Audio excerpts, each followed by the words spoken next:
shell from somebody, right? Yeah, but this one sounds like a good one. Yes. Nice to see you. See you later. Bye. I emailed Karen, so she should refresh her inbox. Okay. I'll tell her. Great. Hey, Thomas.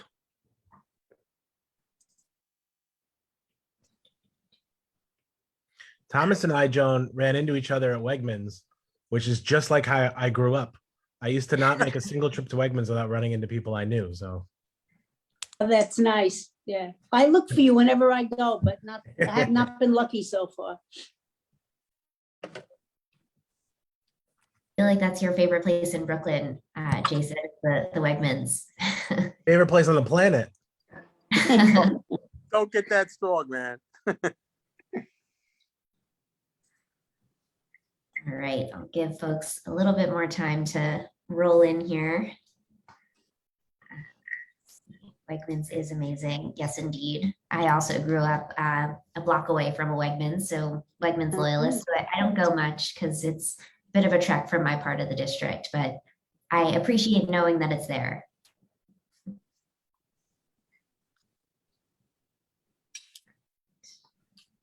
I also found it to be a great place for dates back in high school. There was something on there, and you could always, find something to do, get food, and so I don't know.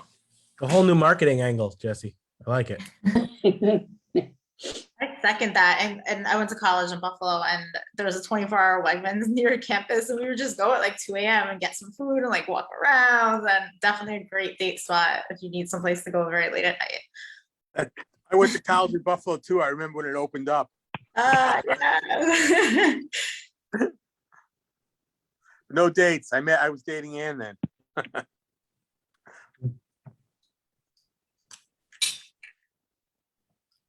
Book court was always good back in the day.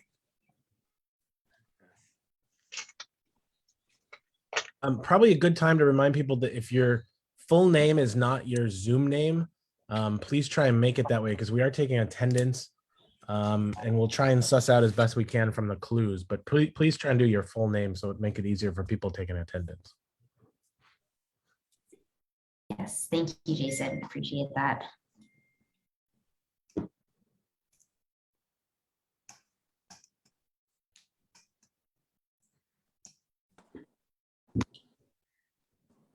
Right. See people trickling in. It's the most exciting event going on this evening is the IND fourth, count them 4 endorsement meetings. So happy to see you all again. Crazy times indeed. Let me just flip in. I've recorded the attendance of Brooklyn's newest community board member. Hello, Melinda. Yes, congratulations, Melinda. Yes, thank you. Well done. Well done. Thank you. Congratulations. Thanks. I think this means we now bring all of our complaints to you. Is that correct? Instead of Only if you live in Board 2. Right. Folks. That's great. Okay, it is now 7:05. How many folks do we have? About 35 people here. We have a packed lineup for this evening. So we'll give people like 2 more minutes to trickle in here before we get going. How's that sound? Can anybody hear me? Yes, we can hear you. Hi, Hal. How are you? I'm having some technical difficulties. I'm calling you from San Antonio, Texas. Okay, awesome. Well, we can hear you just fine. So can you hear us? Okay. All right, very good. Thank you. Remember the Halamo.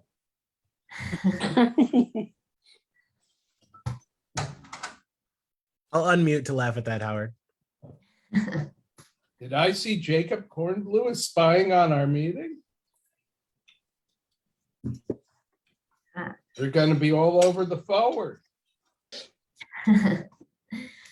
Yes, and as a reminder, if you're able to Alexa, change. what's the weather in Brooklyn tonight? Okay. gonna mute Steve. It's nice out, Steve, don't worry. If you're able to change your Zoom name to your first and last name, we'll make sure to record you for attendance purposes and all other purposes as well. So welcome, welcome. Give folks one more minute.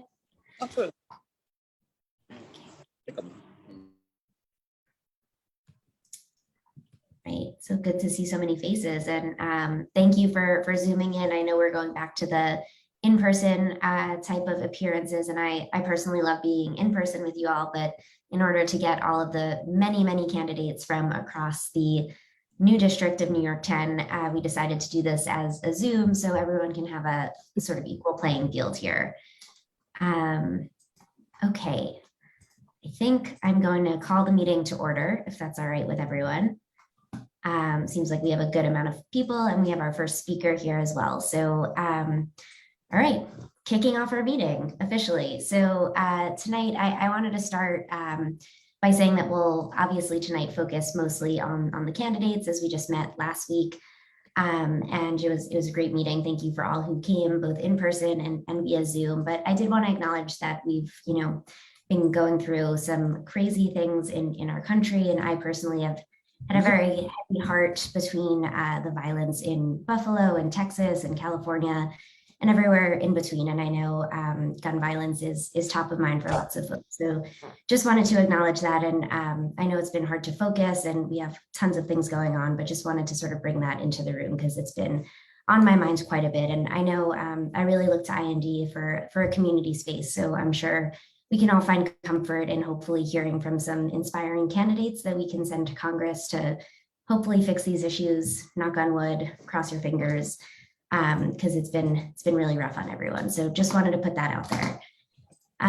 Also wanted to note, since we will be hearing from a lot of people tonight, we did make our best efforts to reach out to everyone who is officially declared for this race, the New York 10 race, and those who are deciding. So we'll hear from a lot of them this evening, but just wanted to acknowledge that a couple of people respectfully declined our invitation for reasons, and some folks we were not able to actually get in touch with, specifically Elizabeth Kim and Yang Zhang, who are both candidates from the Manhattan side of the district, and Liz Holtzman, who is here in Brooklyn, respectfully declined an invitation to speak.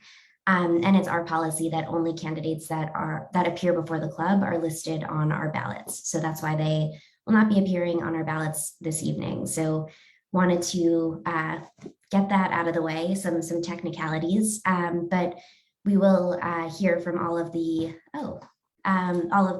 members that have declared and will be on the ballot when we go into closed door session after we hear from all the speakers. So as we discussed last week, the 52nd Assembly District is now the bulk of the New York 10th Congressional District under the new lines on the Brooklyn side of the district. So, and on the Senate side, we're made up mostly of Senate District 26, this new district, as well as Senate District 20. So our endorsements for New York 7, which is the sort of northern tip of the 52nd District, will carry over to Congresswoman Velasquez, and our endorsement of Senate District 20, which is the other side of the district to the park, will carry over to Senator Myrie. So that's how we've sort of thought about all of the ways that the 52nd Assembly District is impacted by this latest go around of redistricting. Before I dive in, any general questions, anything, feel free to use the raise hand function. Okay. Hearing none. So the format for this evening, I think we'll give each candidate about 3 minutes to do an introduction of themselves, and then want to spend the bulk of their time in Q&A for our members. So there'll be about 7 minutes of question and answering. So Danielle, I believe you're on. If you're able to be the official timekeeper of IND, that would be super helpful, and we will send a direct message to the speaker when their time is nearing close. And last thing, feel free to use your raise hand feature to ask a question or drop a question in the chat. And let's remember to remain respectful in our questions, and of course give the candidates time to thoughtfully answer that. Okay, that was a lot. Any questions from folks before we kick it over to our first speaker of the evening? Okay, I'm going to lovingly mute folks who I hear background noise in. Please don't get offended. Okay. All right, so Senator Gounardis, I believe you are here somewhere. Feel free. Okay, awesome. Hello, Senator. Thanks for joining us this evening. So as everyone knows, Senator Andrew Gounardis is the current state senator representing Bay Ridge, and he is seeking our endorsement for the new Senate District 26. So I will toss it over to you. Welcome. Thank you very much, Alyssa. Hello, everyone. Long time no speak since last week. Hope everyone's doing well. And I really want to just echo Alyssa's acknowledgement of what we've been through this last 2 weeks, really, as a country. Just really, really devastating all around. And I heard Hal say that he was close to San Antonio, not that far away from where the shooting took place, actually. So hopefully you're there for better reasons. So I think most of the folks here in the club already know me. IND has been with me from my very first race back in 2012. You helped get me over the finish line to get to the state Senate in 2018, when it was a very, very different district in very, very different circumstances. And we've done a lot of great work together over the last 4 years. And it's always been a source of pride for me that I could count on IND's support and friendship to continue to serve the people of Brooklyn. This new district that was drawn by the special master is quite different than what we had anticipated in a lot of ways. The lines that the Senate had enacted did include some significant portions of the 52nd. That's why you all chose to endorse me a couple months ago. But now it actually is a much more expansive district. It goes from Bay Ridge, Dyker Heights, all the way up to Dumbo, Vinegar Hill, touches the Navy Yard, includes a good chunk of the 52nd. And, really neighborhoods that I'm excited to be able to spend more time in than I otherwise would have been had the district lines stayed the way the legislature enacted them. I'm not going to go through a whole spiel about my legislative record. I think most folks here in the club know my work. I think we are largely aligned on a lot of the work that we all prioritize. I do want to spend a little bit of time just talking about, my ability to work in district and to work with community stakeholders to really try to tackle some really significant and serious problems. I know that in many parts of this district, whether it is, issues around the BQE or issues around warehousing in Sunset Park and Red Hook, whether it's about freight traffic, whether it's about public transit, this district spans the entire R line from Borough Hall to 95th Street. A whole host of really significant challenges and issues that will only be solved with really, I think, dynamic leadership that knows how to work with all stakeholders, other partners in government agencies, community members, community organizations. I think I have a really good track record on doing that and balancing the legislative work with the on-the-ground community work. I've done it really successfully in my current district, even against some pretty significant headwinds where it's not always the friendliest faces you have to sit across the table from. But me and my team, we really know how to collaborate and really just work to try to tackle problems that come up, big or small. We put a premium focus on constituent services. That has been the hallmark of our office. Sorry, I'm putting it in. And, there we go. Our rule in our office is no matter who calls, no matter who you are in the office, from myself all the way down, you answer the phone, that's a constituent who needs help. Your job is to help them. And that's the type of level of on-the-ground service and commitment I want to bring to the totality of this district. And I think that based on my record and based on what we've been able to do in the current 22nd district, that will be very, very successful in doing that. So I would love to have this club's support once again. I would be really excited to represent all of these neighborhoods in the new 26th district. I know there still is some uncertainty about the full scope of the full slate of candidates who might be running. And I think that some of the other names that are out there are folks who have also been committed to public service and really have done a lot by their neighborhoods. I think given the expertise that I've developed in the state Senate so far, the leadership positions that I've been able to ascend to, now chairing the Budget and Revenue Committee, and my work in Albany and in the community really positioned me to be the best candidate for this job at this moment in time in this political era that we're living in. And I would love the club support to keep me up in Albany. I'll stop there, and I'd much rather hear from all of you and take any questions that you may have for me at this time.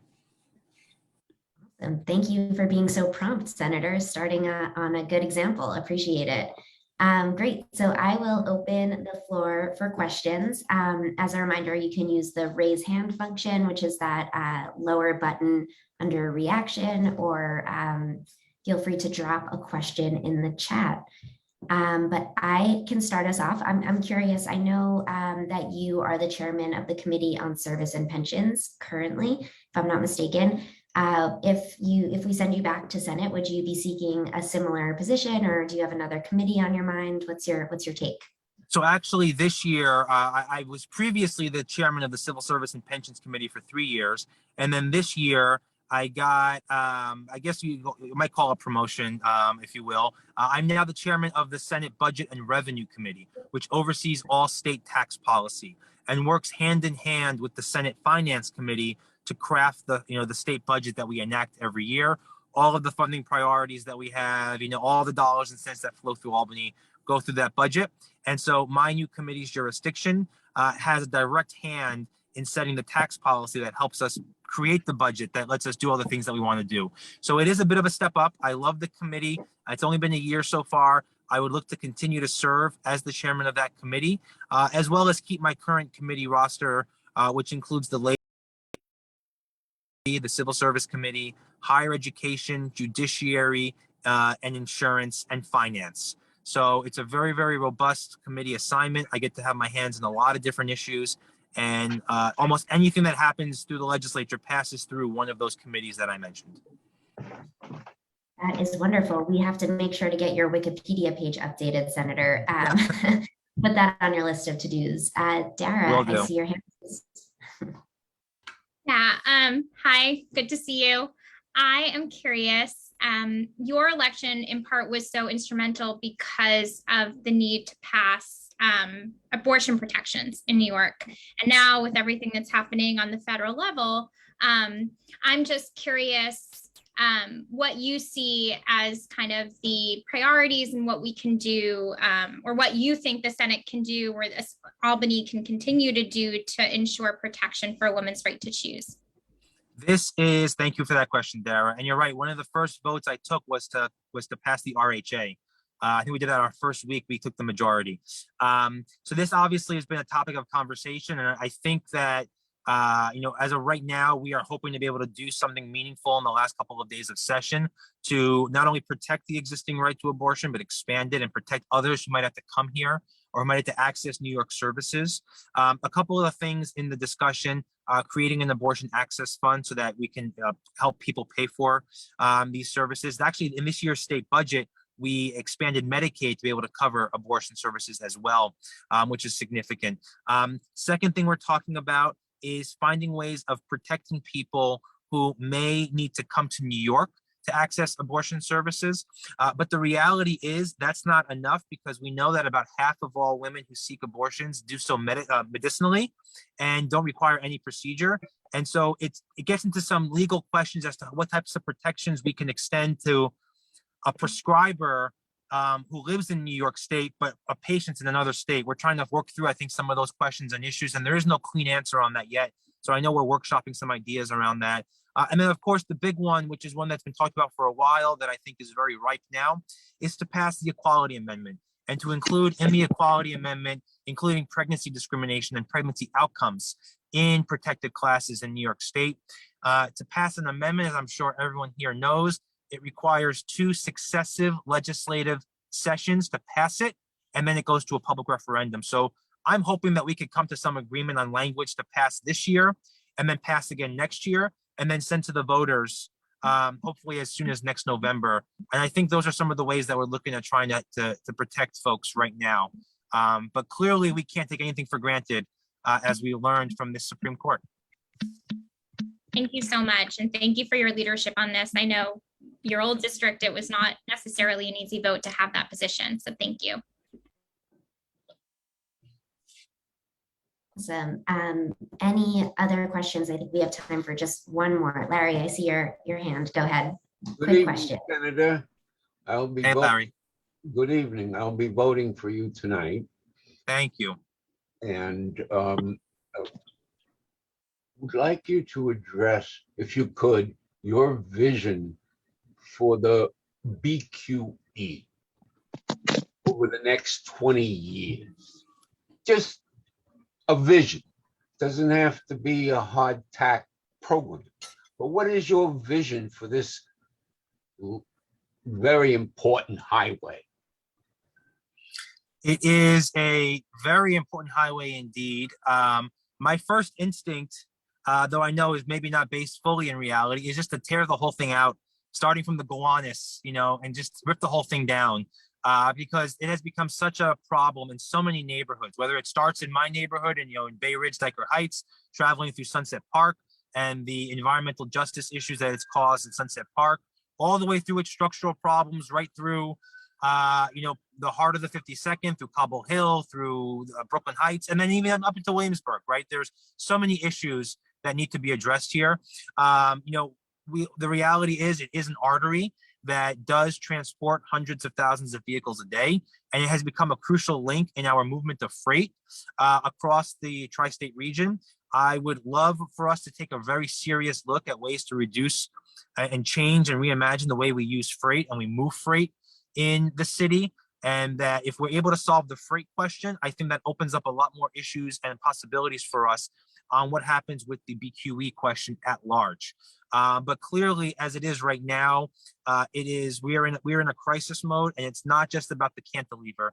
It really is about beyond just the cantilever and all of the other issues that this highway has caused, and all of the other secondary and tertiary issues that this highway has caused for years that are now coming home to roost. So I would love to really think about a holistic solution that involves taking cars off the road, involves taking freight off the road, involves other ways of safely and environmentally friendly ways of reimagining our transport network, and then having a roadway that better serves the communities that we need to serve in ways that reflect the realities of the 21st century. Thank you, Senator. Awesome. Well, thank you so much, Senator Gennardis, for joining us. We will let you get back to your evening. Thank you. Feel free to stay on if you'd like. We'll be hearing from the other candidate for Senate District 26 later on this evening. But for right now, we're going to switch gears and things again, turn over to the New York 10, the hottest Democratic primary in all of New York, and it's here in our district, which is super exciting. So excited to welcome Carlina Rivera to the club, council member from the Lower East Side. I believe, is this your first time speaking at IND? This is my first time. I'm glad I'm glad to see everyone. Thank you for having me. Yeah, welcome. Well, yes, please take about 3 minutes to introduce yourself, and then we'll go into Q&A. All right, 3 minutes. Okay. All right. Well, hi, everyone. I'm Carlina Rivera. I'm councilwoman for District 2, humbly representing the communities that raised me. So I'm a lifelong New Yorker. I'm a proud Puerto Rican woman raised by a single mother in subsidized housing in Lower East Side, right within NY10. When my family came from Puerto Rico to New York, they landed in Brooklyn. My grandfather running a bodega on Flushing Avenue, my grandmother working in a nail polish factory in Sunset Park. They would raise my mom in Farragut houses on Sand Street, and she would go on to meet my dad, who grew up in Seward Park houses on Broome Street in the Lower East Side, clubbing one night. I didn't spend my childhood with much, but we would browse the racks at A&S on Fulton. I'm not sure if you all, that it used to be A&S, now it's called Macy's. We would catch matinees on Sundays at Cobble Hill Theater. And I spent hot days swimming at Hamilton Fish Pool right on Pitt Street, across from where I live in the Lower East Side. And like many New Yorkers, I've been there and feeling transient in my job and my home. And I think many New Yorkers are trying to look at their future in this city, and they don't really know their place here in many respects. And I think what I appreciate about this club and many of the others is that this is really a community coming together for civic engagement to make decisions that have real implications, consequences, and can create very, very positive differences. And I'm a fighter. I always have been. I went to my first tenant meeting when I was in grade school. I served on my community board. That's actually where I met my husband, but I don't recommend you join your community board to find love. And I was a district leader before my 2017 campaign, and I was organizing for housing justice before I ever came to the council. And as a council member, I have delivered for the communities within NY10, always in coalition with colleagues, with advocates, with community organizers. I make sure that when I am leading on issues, right, it's survivor-led, that the advocates are really there at the table. So I have great experience and a record of results. I've worked on many citywide and nationally impactful issues. In a 51-member body of the city council, in my caucus chair capacity of the Women's Caucus, we actually established the first abortion access fund in the country right here in New York City. I would also pass legislation on long-acting reversible contraception, and I'm going to be introducing a bill in the next coming weeks on the abortion pills availability here in New York City. I took on Airbnb to make sure we were preserving our affordable housing stock and fighting illegal hotels. I introduced and we passed Open Streets, which is a national model. I've worked on resiliency projects here in the Lower East Side, and nationally important hospital work in my capacity as chair of hospitals. We have the largest municipal healthcare system in the country, so working on testing and tracing, birth justice, even violence interrupter work to treat gun violence as the public health issue that it is. And now as chair of criminal justice in the city council, many people are watching the work that we're doing in terms of oversight and investigation because of the humanitarian crisis that is unfolding on Rikers Island. So I want to bring that experience to Washington, the things that I've done, and really, I hope that we could work together to do this. I'm really excited to be here. I'm excited for your questions. Again, I'm someone who takes coalition building and collegiality very, very seriously. I have worked to elect some of the great people that you were here. I was on Senator Gennardis's first campaign to get him into office, but also candidates in other districts and swing states, and also cultivating leadership right here in my own backyard in Lower East Side, because I know I won't be in the council forever. So I think it's cultivating leadership, it's working together, and it's making sure that you have someone who has been unapologetic about issues that really affect our day-to-day, and someone with a hyper-local knowledge that when we are talking in the trillions of dollars and bringing back money into our city, I know where the transit dollars have to go. I know the housing organizations and the LGBTQ groups that are creating housing and implementing programming that is changing lives. And so I think having someone who knows what it's like to be a community board member and be in a Democratic club is something that's very, very unique. And also having all of my roots right here in New York City is going to be something that I think that, that you'll see in terms of what I've done and what I plan to do that makes me stand out from the rest.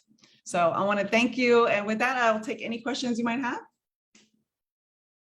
Someone said Thank you Amy, so I much. feel old. That's funny. I know that was a throwback reference, but a lot of us got it, so appreciate it. Good, good.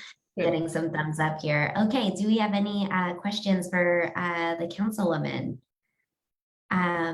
I can start us off. I think I'm interested in what committees specifically you'd be interested in getting placed on should you make it to Congress. Oh, this is a great question. Well, there are some prestigious committees that I would really like. The Judiciary Committee, which I know is chaired by Jerry Nadler. That's something that's very important to me. Budget, education and labor, ethics, financial services is really important. Really, I've served on so many different committees in the city council, and I've had different experiences. I think they're all just such a valuable place to learn something and keep growing as a personal and as a professional. I'm very interested in the environment. I mean, again, oversight and reform would be fantastic. And then I know I'm like mentioning kind of all the committees, but I think my small business work here can be translated to federal work, and I'm happy to talk about small businesses a little bit. And then even transportation and infrastructure. I mentioned open streets, but I have done work around the L train shutdown, advocating for the extension of the Second Avenue subway, and really making sure that we are one of the most pedestrian and cyclist-friendly cities in America. Not just, also investing in mass transit. We pioneered the city's first busway here on 14th Street, but also understanding that like today we voted on home rule for 24/7 speed cameras. This is a very local issue. I know you've experienced countless tragedies in Brooklyn to keep our families safe in our streets. And that is something that can be done with real investment in dollars from Washington. I guess the last thing I'll mention, because it's something I'm dealing with right now, and keeping the VA hospital open and making sure that those services are open to our veterans. And I know that's something that the Veterans Affairs Committee can handle. That is actually, they're talking about it now and trying to figure it out. And I'm working with local advocates and local veterans on that issue. So those are some of them. I guess if I had to narrow it down, transportation and infrastructure, small business. I really love the oversight committee. The judiciary is very prestigious. And energy and commerce. I mean, I mentioned education because I think education is really everything. That I am thankful that I got such a great education at local schools in my district and in this city. And it's because of that I'm here right in front of you today. Lots of committee options for you then. So yeah, sorry. Well, you know, I also serve at the pleasure of the people, so I will be thankful and make do with what I get. Great. Awesome. So we have a couple of hands raised. Danielle, I see you're on the move, but if you're able to unmute yourself and ask your question, go ahead. Hi, everyone. I'm helping to run this meeting from phones, so bear with me. Hi, council member. I think the first time I ever heard of Carlina Rivera was when I was an intern for Assembly Member Brian Kavanaugh, and Rosie Mendez was the council member, and someone said, she's going to be the council member next. And I said, okay. And then it happened. Could you maybe talk about a time that you had to, make a hard decision or show leadership? I think we want to make sure that, our legislators are people who, make hard decisions and take initiative. Can you talk about, maybe a decision like that you had to make? Oh, you just broke up in the end there. You went mute. I think she was asking for a hard decision that you had to make. Tell us about or a time. Vote you had to take or something like that. Sure, of course. Okay. And just give me 1 second because my allergies are kind of, I was on my bike today. I bike very safely. I stop at all the red lights. So just want you all to know, I want to give cyclists a good name. So there have been very hard decisions that I've taken in the city council. And I don't take any of those decisions lightly. When I'm going into whatever it is, whether it's a land use decision or even a really tough piece of legislation, I meet with every single stakeholder possible, even those that I've disagreed with. So one thing I would say, one decision that took a lot of capacity from myself, from my staff, that I was heavily invested in, because I was one of the organizers after Superstorm Sandy, was something, it's called the East Side Coastal Resiliency Project. Maybe you've heard of it. So one of the things that unites the Manhattan and Brooklyn portions of this district, I think, is our waterfront. I mean, both its beauty and its potential, but also its vulnerability. And I had to make tough decisions on how to protect the Lower East Side waterfront from the devastating effects of climate change that we saw during Sandy, but after negotiating a very strong benefit agreement and design changes that worked for our waterfront coalitions.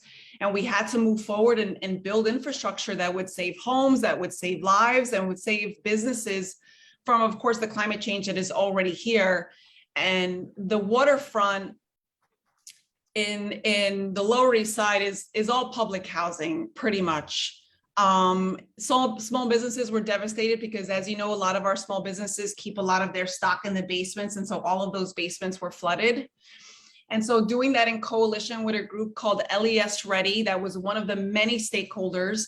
It was actually a coalition that was formed after Superstorm Sandy. We organized a coalition of community-based organizations, block associations, the local community boards. And between that and other folks, we really came to a decision that was quite difficult because, we actually had a lot of communication issues with the city of New York and the mayor's office. But we came to an agreement to really rebuild a world-class park that would prove resilient for future disasters. And we put the voices of the people that have been most disproportionately affected first, which are those families in public housing. And in the end, we were able to come to an agreement where we had the support of local public housing residents, arts and culture organizations, environmental organizations, Community Board 3 Manhattan, Community Board 6 Manhattan, all of the overlapping elected officials. And so now we're in the process of construction in which we were able to phase that renovation. And we're going to have the things that people wanted most, which are the barbecue pits and the baseball fields and our amphitheater. And that actually had federal funds that we won in a national competition called Rebuild by Design. Hundreds of millions of dollars, 335 million was won in a national competition because of our community organizing, but also had a clock based on those funds. They would end this year in 2022. So I plan on taking that experience to Washington, pushing for bold action that protects our frontline communities with protections for the here and now, but also push for reduction in carbon emissions, conservation methods, and of course, a transportation revolution that will hopefully curb the volatility of our climate. So tough decision, but a big one, $1.4 billion project. And I hope to continue bringing resources like that and working with the community to make progress. Awesome. Thank you so much, Councilmember. We so appreciate you coming to our club. Unfortunately, Joe, I see your hand up, but we have other candidates. It's a pretty packed night. So if you can save your questions for the next person, or feel free to drop them in the chat and maybe the council member can address them there. Apologies, but got a lot of folks. Really appreciate you coming out tonight, and thank you so much. Thanks, everyone. I'm going to put my contact information in the chat. Please feel free to be in touch. And thank you for your questions. And I'm looking forward to working with you all. I really do appreciate the time. Awesome. Thank you so much. All right. Next up, we have Congressman Mondaire Jones. Thank you so much for joining us. I see you. Welcome. The Congressman currently represents Westchester and Rockland County, but is seeking the New York 10 Congressional District. And we're excited to hear from him tonight. So Congressman, feel free to take about 3 minutes to introduce yourself, and then we'll spend the rest of the time in Q&A. You want to listen? Sure. And does someone need to mute themselves? Okay. Yes, sorry, I'm on the mute button. If I mute you, it's respectful. It's out of love. Go ahead. Alyssa, thank you so much. And hello, everyone. Let me start by just saying what an honor it is to be here with all of you tonight. And I'll just say, given the recent events in Texas, and of course, before that in Buffalo, it's also a relief for me personally to be in community and to be in solidarity with all of you. To be here with folks who are outraged by the status quo in this country and who are willing to fight like hell for our future. I'm Congressman Mondaire Jones, and I'm running for re-election to the House in what is now New York's newly drawn 10th Congressional District. It is a district with which I have a deep, special connection. But first, you know that I grew up 30 miles north of where this district begins, and my family didn't have it easy. I was raised by a young single mom who, like so many incredible women throughout New York's 10th District and throughout this country, worked multiple jobs just to provide for our family, and we still needed Section 8 housing and food stamps to get by.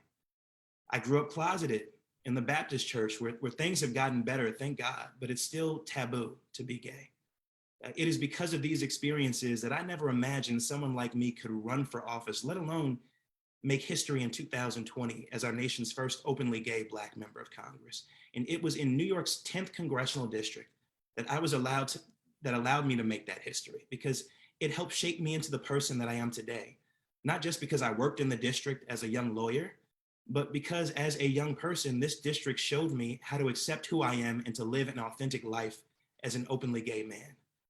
When I arrived in law school, I was still closeted and too nervous to come out to my classmates. In Cambridge, I took the bus to New York on the weekends and during breaks, and I found refuge in the gay bars of the West Village, finally in a place that felt accepting to me. It was through my experiences in this district that I found the courage to come out to my family and my friends. And I am so proud to be running to be a progressive champion for a district that has given so much to me. And I've got a strong record in Congress as a progressive champion. And by the way, I'm proud to announce the endorsement today of the Congressional Progressive Caucus. I helped pass the American Rescue Plan, which brought us back from the brink of economic calamity by cutting jobs, keeping our small businesses open and their employees on the payroll, keeping our schools open, and financing a national testing and vaccination strategy. And last fall, I played a lead role in negotiating an agreement between progressives and conservative Democratic holdouts to pass not just the Infrastructure Investment and Jobs Act into law, but also 2 weeks later, the House version of Build Back Better. And I'm not giving up on passing that in the Senate. Having experienced housing insecurity myself growing up, last August, I couldn't just let Congress go back home on recess. So I stayed at the Capitol steps and I protested alongside Cori Bush and activists to make sure that we got the White House to instruct the CDC to extend the national eviction moratorium, which it ultimately did because of our protest movement. And I think that saved lives. It saved as many as 7 million people from being evicted out onto the streets before it was struck down by the Supreme Court a month later. And speaking of the Supreme Court, I am proud to say that over a year ago, I introduced with Jerry Nadler the Judiciary Act, which would add 4 seats to the Supreme Court of the United States so that we can have a pro-choice, pro-marriage equality, and pro-democracy majority once again on that court. And I will conclude before questions by simply saying, as we face the worst threat to our democracy since Jim Crow, I'm proud to have co-authored the Freedom to Vote John R. Lewis Act, which is legislation that is transformative. It would strengthen our democracy, and it would finally protect the fundamental right to vote and build a true multiracial democracy in this country. So I'm ready to get to work for all of you, for your families, and for our democracy. Thank you. Wonderful. Well, thank you so much for that. I'm going to open it up to questions now. Feel free to use the raise hand feature or drop a question in the chat. I know a question that's probably top of mind for lots of us. Oh, Jason, actually, you go. I've been asking all the questions. Thank you. And thank you for being here, Congressman. I think a lot of what you said rings pretty good with us, and with getting the Progressive Caucus endorsement sounds great. But there's an elephant in the room, of course, which is that you live quite far away. And so I was wondering if you could just tell us a little bit about what you might know about Brooklyn Heights and Cobble Hill and Park Slope and some of the areas of this district that are not where you live now. Listen, look, I am thrilled to be running, as I mentioned, to represent a community that has given so much to me. And I understand, just as when I ran for Congress back in 2020, as a Rockland guy, I had to learn about Westchester, right? So for me, I've spent more time, admittedly, in Lower Manhattan, in that portion of the district, than I have in Brooklyn. You know, I'm pleased to have had any number of experiences in Brooklyn over the past several years. I mean, it was, I've gone just recently to Pasta Louise in Park Slope. And I've obviously, enjoyed the nightlife in Dumbo. But look, I'm not going to pretend to be an expert on all local issues in Brooklyn. And to your earlier point that you made about where I live, I'm also pleased to say that it appears as of tonight, I have secured housing in the district. So I'm really excited about that as well. Is it the Brooklyn side of the district? Gonna get in trouble. Serious question here. No, it's the Manhattan side. Oh, that's okay. We can still convince you to join the dark side. Often, and I realize that it is most of the district. And so I realize that when I say I've worked in the district and obviously spent a lot of time there, I've got to get out in Brooklyn more. And I'm looking forward to that, and have been doing that over the past week. And again, I've had a number of experiences over the years. Great. Awesome. I see a hand raised. Dara, go ahead. Sorry, someone's. Hi, thank you so much, Congressman, for coming. I'm curious, the district that you currently represent, the new lines are significantly overlapping with your district now. So why are you choosing to move to New York City and run in this district and not run for re-election? Yeah, no, look, I am running for re-election. And the fact is, as the threats to our democracy are growing, I don't believe that member on member primaries, like what I would have been in with either my fellow Black progressive, Jamal Bowen, in a district where where they had drawn the city of White Plains, by the way, in the same district where his residence in Yonkers was, or running against the chair of the DCCC, whose job, by the way, is to help us keep our majority, was a constructive exercise. And thankfully, there is a district that I feel a deep connection to, that's given so much to me, that I've spent significant time in, that is a place where I can be a progressive champion. And this district deserves a progressive champion. Now, folks want to choose Bill de Blasio, then that's a contest. That will be a contest, for example, just to name one opponent. But I'm looking forward to making my case over the next couple of months. Great, thank you. Hey, Alyssa, can I just add something? Yes. I've already been fighting in Congress for the communities that comprise this district.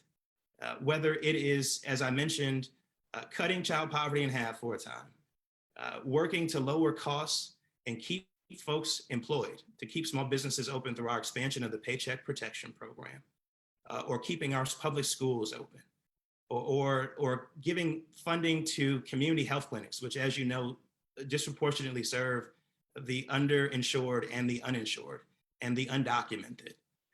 Whether it is the infrastructure money, billions of dollars in infrastructure money that's going to come to New York State, and millions of dollars that's going to come to New York's 10th congressional district, whether it is my championing LGBTQ equity and justice, and I'm happy to go into that if anyone has questions about that in Congress, whether it's my fight to protect the right to an abortion for the women throughout New York's 10th congressional district. I am so thrilled to run on the record that I have of already having delivered for the people in New York's 10th congressional district at the federal level. Great, I appreciate that. I think we have time for just one more question. Seamus, go ahead. Good evening, Congressman. Great to see you. Long time. Yeah. We've knocked doors together. Yeah. You were singing shotgun in my mom's car. Yeah. I'm not going to ask a question about the district and all that, but I do have one question because we are in a heavily Jewish populated district now. We have Parksville, we have Borough Park, certainly all over Brooklyn and all that. But what is your stance on the BDS movement? I oppose the BDS movement. Look, I support a two-state solution. I think that we've got to make sure that we are allowing, obviously, and promoting the safety and the security and the prosperity of Israel. We've also got to make sure that Palestinians have their own state and they've got self-determination and that they're treated equally under the law. I think that, respectfully, I don't agree with the BDS movement, and I've been a champion, frankly, of a two-state solution. I'm really proud to have been endorsed by organizations in the past like J Street. Awesome. Thank you so much. And I think we will leave it there for the Congressman. Thank you so much again for joining us. Feel free to stick around, or if you want to throw any information in the chat, feel free to do so. Really appreciate you making time tonight.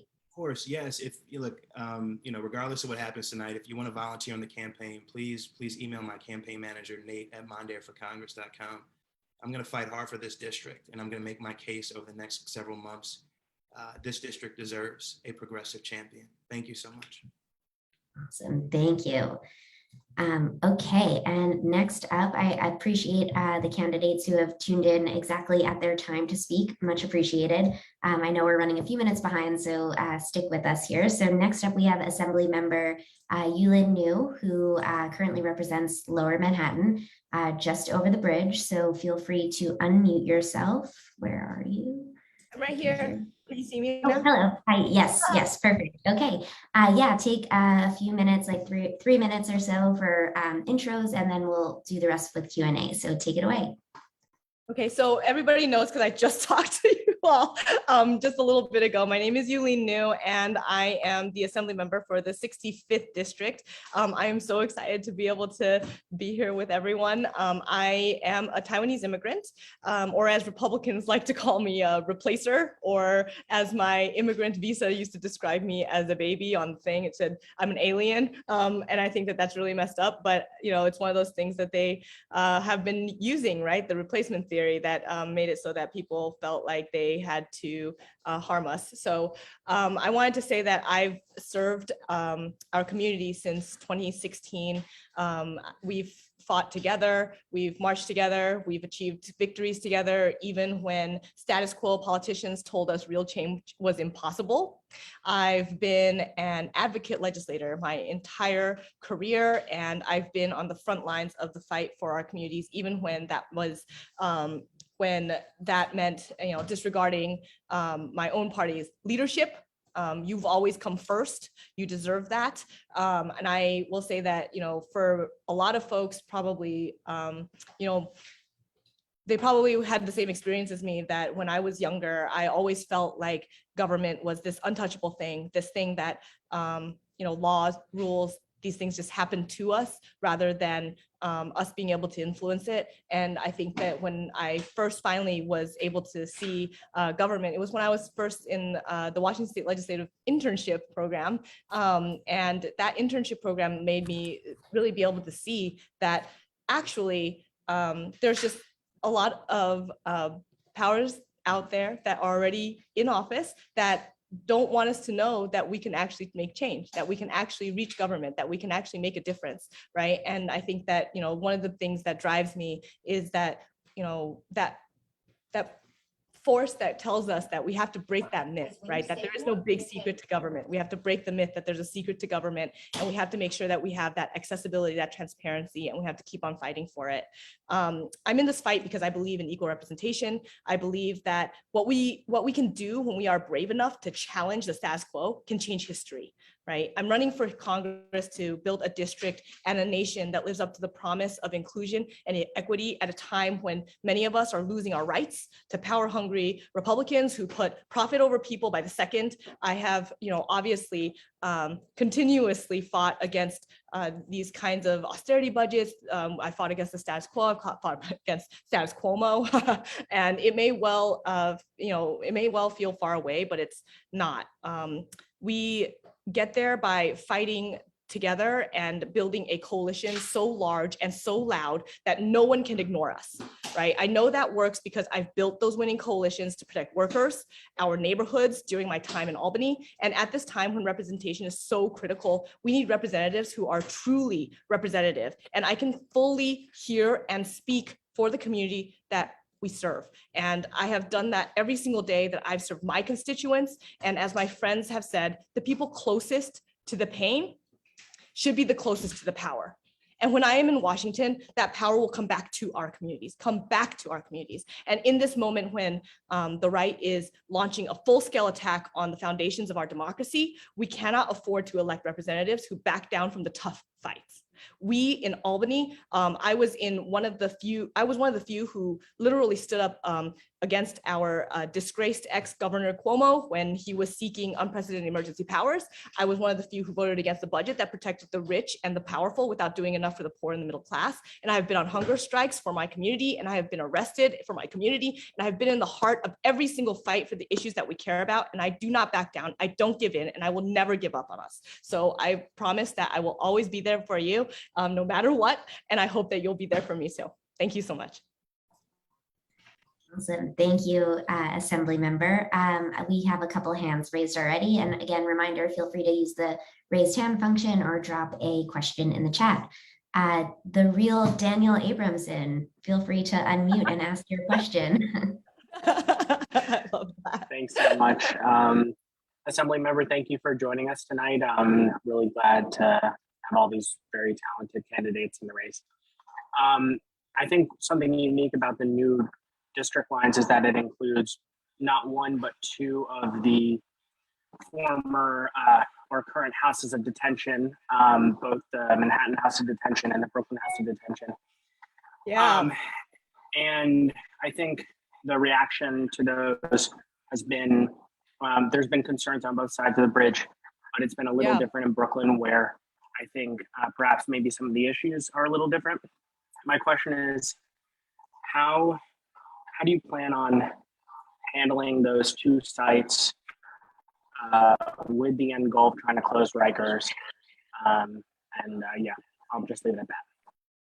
So I am always about closing Rikers, and I'm so sorry your camera turned off, but I wanted to say that I have always been about making sure that we close Rikers. I also don't want us to continue to build new Rikers, and I think that it's really important that we actually look at decarceration as our goal, and to make sure that we are actually fighting to make sure that we have more safety on our streets, but with making sure that we have speedy trials to make sure that people are not staying in jail the way that they should be pre-trial, the way that they should, pre-trial. It should be like always what it takes to just get to trial, and we should be making sure that we have discovery. We should make sure that we have speedy discovery. We should make sure that we have the way that our court systems are. It's totally messed up, and in timing, we do not need another Khalif Browder situation. Obviously, so many people have died in Rikers. Rikers is an atrocity. I have been there multiple times, and I can tell you that the things that I have seen will make your stomach turn because it is not humane. And I think that unless we actually have in practice, in writing, all of our, a change in how our corrections are completely operating, that's not going to change with a new fancier building, et cetera. Like, I think that it's really important that we're not building the tallest jail in the world and the largest jails in the world in our communities of color. I really think that it's really important that we are making sure that we are, actually thinking about ways to decarcerate. And I think that, with the numbers that we have shown, we can actually make sure that the jails that exist right now, and especially the one in Chinatown for the Tombs, the one that we know as MDC, and we call the Tombs, is that we actually make it so that we actually can be at the same height, and we can actually, make it so that it's a much more humane center, as long as we actually change what we're actually considering what we are actually considering to be appropriate, height for that building. I think that, the way that some of these buildings are created, it's something that is mostly about making sure that we're listening to our communities. I think that really what's basic here is that we need to make sure that our community voices are heard. I still remember the very first iteration of the Chinatown jail plan. It had a dragon on it. And then on top of that, when we called the city mayor's office and the city council members to come and listen to the community's comments, the mayor's office actually did not put their earpieces in to even hear the translation from my own community. And there's some issues with that, right? We need community participation. We need to make sure that our community voices are heard when it comes to making sure that their very valid opinions are all being processed within the process. Great. Thank you so much. Let's see. I thought I saw a hand up, but it might have gone down. I think we have time for one more question. And while folks raise their hands, I wanted to remind you, if you are logged onto the Zoom and your name is iPhone or something like that, or iPad, please do update it so we could know who you are for attendance purposes, to make sure you get your ballot later. So I see a couple of iPhones and phone bill and others, so please let us know who you are. Awesome. Okay, Jesse, I see your hands up. Go ahead. Thank you. So I had a question. Someone just asked us about the other candidate, and I was wondering if you had any thoughts about the BDS movement, if you had a position on that. I think right now, because I come from a very diverse community, I think that I'm really about listening. Because my background has always been in state policies. I am literally right now also on my way learning. I think that it's really important that we are actually making sure that we're protecting First Amendment rights. I think that it's really important that we get to express what we believe individually. I think that, it's important to criticize our own government, and we're allowed to criticize our own government. And so, of course, it's important for us to be able to be vocal about how we feel like people are, are actually behaving in and how we want to see our own leadership, right? I myself have challenged my own government as well in how we behave, and I think that it's really important that we are constantly asking the question of what's right and what's wrong. And I think that for me, I grew up in the Jewish community. I went to Camp Shemayim every summer in El Paso, Texas, when I was a little girl, and so I think that it's really important that we are talking about what's real and what's not. And I think that it's really important also to recognize, because for a lot of folks probably who don't know, I went to Evergreen State College when I was in college, and I actually went to school with Rachel Corrie, who was also a peace worker who actually was bulldozed to death in defending Palestinian homes. So I think that it's really important to have these conversations, and they are part of our community, very much so. And I think that we have to listen to our community members and make sure that we are expressing their opinions when we're making our own. Awesome. All right. Well, we'll leave it there with the Assembly member. Thank you so much for joining us. Feel free to drop your information in the chat, and anyone can feel free to ping you if they have follow-up questions, but really appreciate your time tonight. Thank you. I appreciate you. Thank you so much. Awesome. All right. So next up, we have Mr. Daniel Goldman, who I believe is the former lead counsel on the impeachment of 45. And also you may know him from MSNBC as a legal analyst. If your Wikipedia page is correct and up to date, don't be mad at me if it's not. Feel free to unmute yourself and take about 3 minutes to introduce yourself, and then we'll move to Q&A. Great. Thank you so much, Alyssa. I really appreciate it. And thanks everybody for hopping on. It's great to be with you. I'm going to be blunt. Republicans in Washington and around this country are simply trying to take our rights away. We've seen it now with the recent draft opinion in overturning Roe v. Wade. We've seen obstructionists preventing access to the ballot, the right to vote, and basically trying to limit everybody's opportunity to pursue the American dream. But what I am most worried about is that the Republicans are also trying to take away our democracy. And I don't exaggerate, I don't say this lightly. Donald Trump and the Republican Party are changing laws around the country and electing Republican candidates so that he can steal the 2024 election in an effective way in which he was unable to do so in 2020. And now, as the lawyer who led the first impeachment of Donald Trump, I am seriously considering running for Congress because I want to return to Washington to stand up to him and the Republicans once again. And if we want to defend the right to choose, the right to organize, the right to affordable living, we must first defend our democracy and the right to vote. Without that, all other rights are useless. But as January 6th showed us, the authoritarianism is the new Republican playbook. And I believe I'm uniquely qualified and experienced to lead that fight to protect and defend democracy. Now, since I'm pretty new to this political game, let me just take a moment to introduce myself to you. I do want to thank you all very much for hosting this, for inviting me to join, and for all the work that you do in volunteering for candidates and engaging in the political process. This is true democracy at work, and it's what we need to foster both here and around the country. And I do look forward to your questions and to hearing more from you about the issues that are so important in the Brooklyn community and the district. My family's initial contact with New York City was when my grandmother escaped anti-Semitism in Russia to seek a better life here in America, coming through Ellis Island. And then for the past 15 years, I've lived in downtown Manhattan, where my wife and I are raising our 5 children. Yes, that's not a misprint, and I hope you don't hold my craziness against me for the 5 kids. But we do have kids in schools in Lower Manhattan and Brooklyn Heights, and downtown is where I've spent much of my professional career too. This district is truly my home and my community. And my professional career has been devoted entirely to public service. Before I was in Washington, I spent a decade as a federal prosecutor.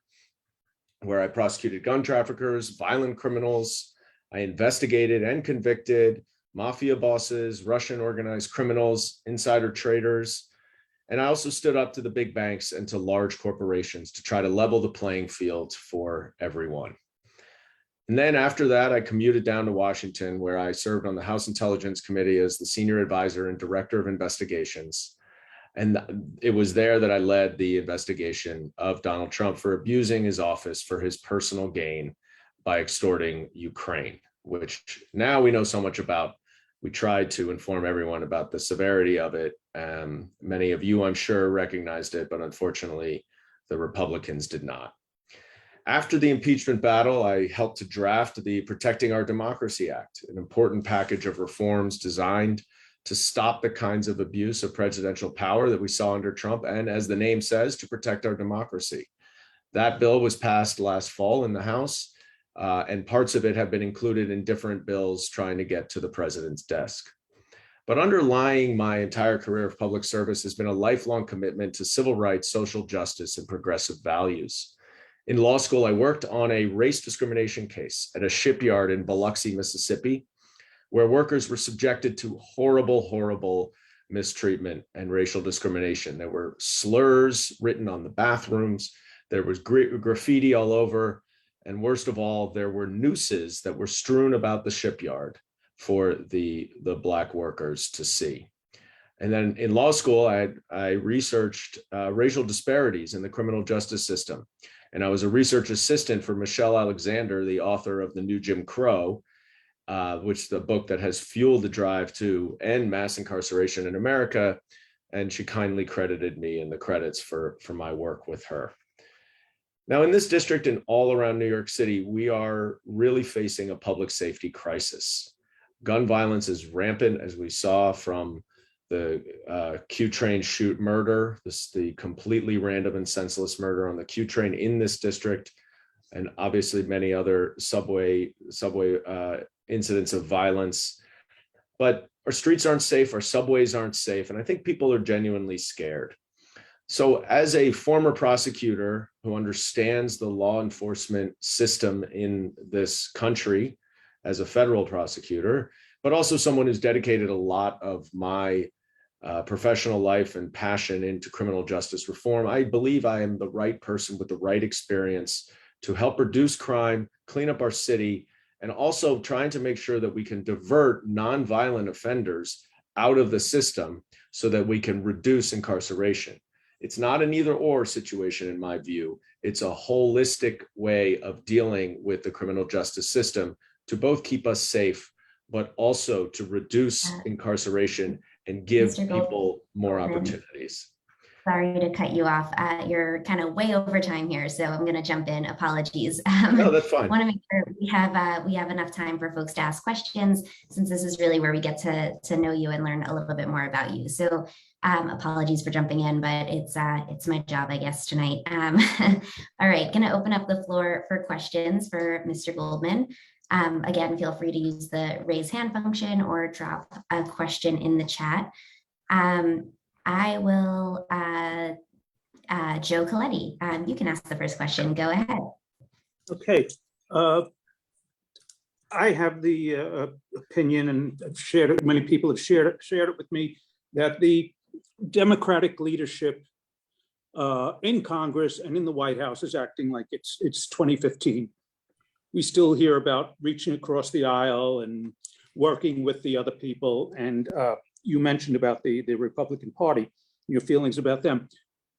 What advice would you give to the Democratic leadership about how to deal with the current situation?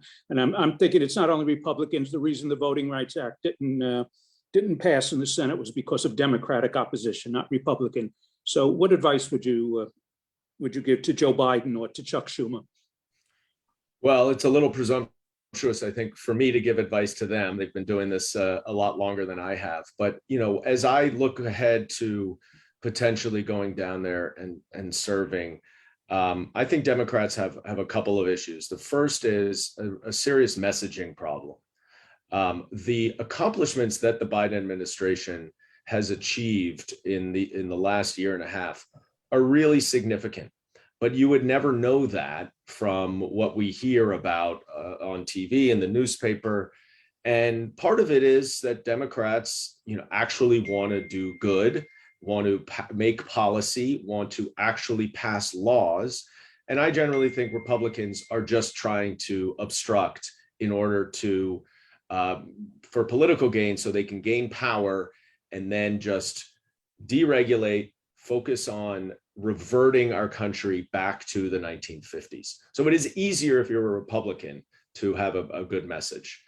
At the end of the day, though, messaging, you got to go straight to the people, because what we need more than anything is more Democrats in office. And the messaging ends up being so important because I don't think people understand the accomplishments that the party has achieved. And I don't think people truly understand the dangers that we are facing as a country with what is going on with Trumpism, with the big lie, with post-January 6th. We are in uncharted territories. And I don't mean to be alarmist, but I sincerely believe that our democracy is at stake. And so what I hope to do and what I hope to bring to Washington is a fighter's mentality, because I've been in those trenches. I've done the work. I've stood up to Donald Trump and the Republicans. I am unafraid. I've taken on mob bosses. My whole career has been taking on the powerful and those who abuse the power. And so I think we have to be more direct. I think we have to be a little bit more concise and a little bit straighter in how we describe what's going on. We're always so afraid as Democrats to actually call out Republicans for what they're doing. And I don't think we can be afraid anymore of going at them. Thank you. Great. Well, we at IND certainly are not afraid of calling out Republicans. It's a favorite pastime of ours. So I'm happy to ask the hyper-local question, since we are a hyper-local club based here in the 52nd. Wondering what you perceive as the biggest issue that Brooklynites face, specifically here in the 52nd Assembly District. Well, I wouldn't, again, I hate to be so presumptuous as to be the person trying to tell you guys what the biggest issue is. As I said, my kids I've had kids at school, St. Anne's in Brooklyn Heights for a long time now. So I'm certainly pretty familiar with the neighborhood. I'm well aware of, the issues with the BQE and some of the infrastructure and transportation needs. But I generally feel like what I hear from, my fellow parents is that and this is true, really across the board, public safety seems to be at the very top of people's list. That, and in terms of a hyper-local issue, putting aside sort of the democracy and the national issues, in terms of a hyper-local issue, and again, I want to hear from you guys since you're really on the ground there, but what I hear is a real concern about public safety. And I think that, where we are left after the last couple of years, the police, the NYPD morale is down. They've been less effective. I think from my vantage point, the defund the police movement has been very, very detrimental to public safety issues in terms of morale and effort. And I think that we need to revamp how we approach crime. As one example I'll give you, I worked with a lot of task forces when I was a prosecutor, which meant that you would have people from the FBI, the Postal Service, the IRS, the NYPD, and they all brought their own little expertise and their own access angle to every different thing. And you were able to have fewer people accomplish a lot more. And I think that that's exactly what we need to try to deal with some of these public safety issues.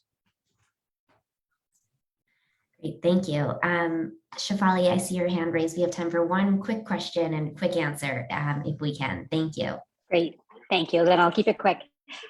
We just saw that New York State has the ability to sue gun manufacturers. I'd like to get your take on that and what you think about that ruling. And I apologize that I was late and interrupted. I didn't realize I wasn't muted, but I was coming from a rally around gun violence prevention and especially in remembrance of the children at Robb Elementary.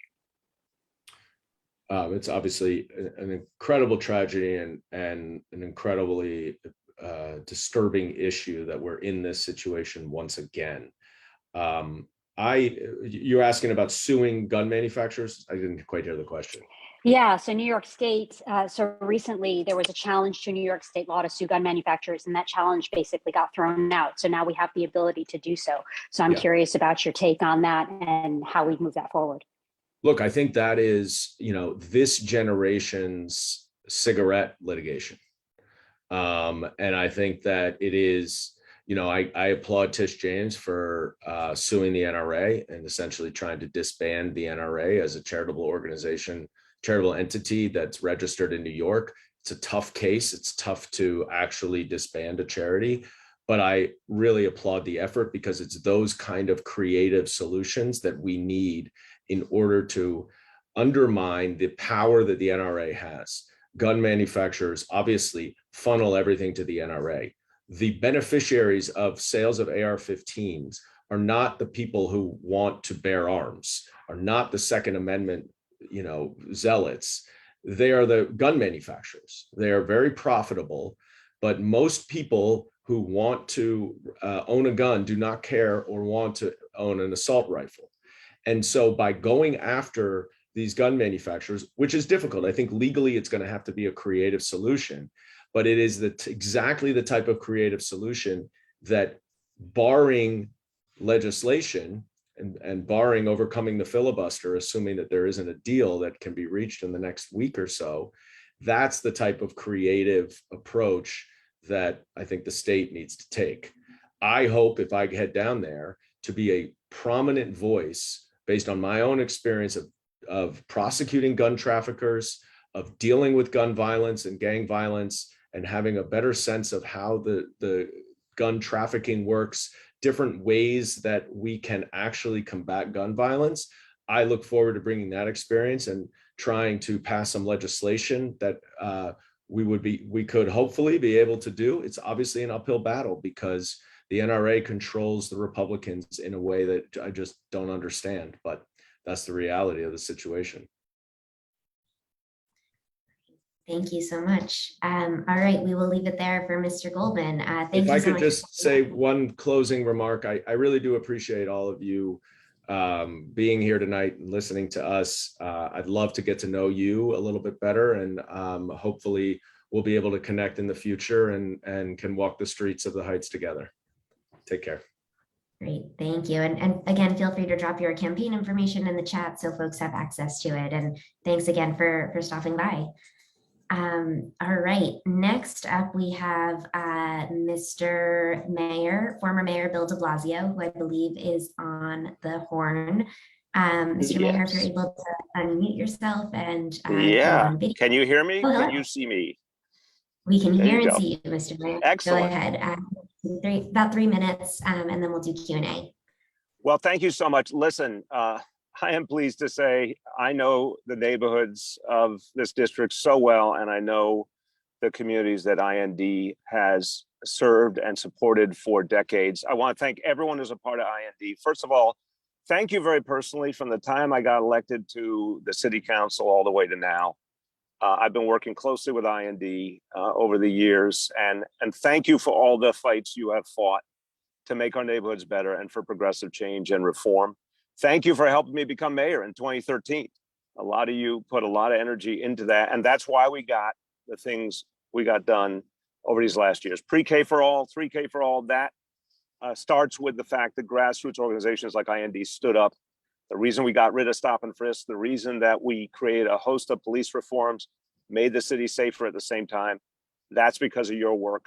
The fact that we got paid sick days done, so many fundamental changes and reforms, and that's what energizes me. Because look, IND, if you look at the history of IND, standing up against corruption in the Democratic Party, standing up, even going back to the time of standing up against the misdeeds, unfortunately, our country did in Vietnam and overseas in other ways. The fact is that so many times the progressive movement was right, fought for change, achieved change. And I am a total believer we can achieve change again. But I want to serve as a Congress member in two ways.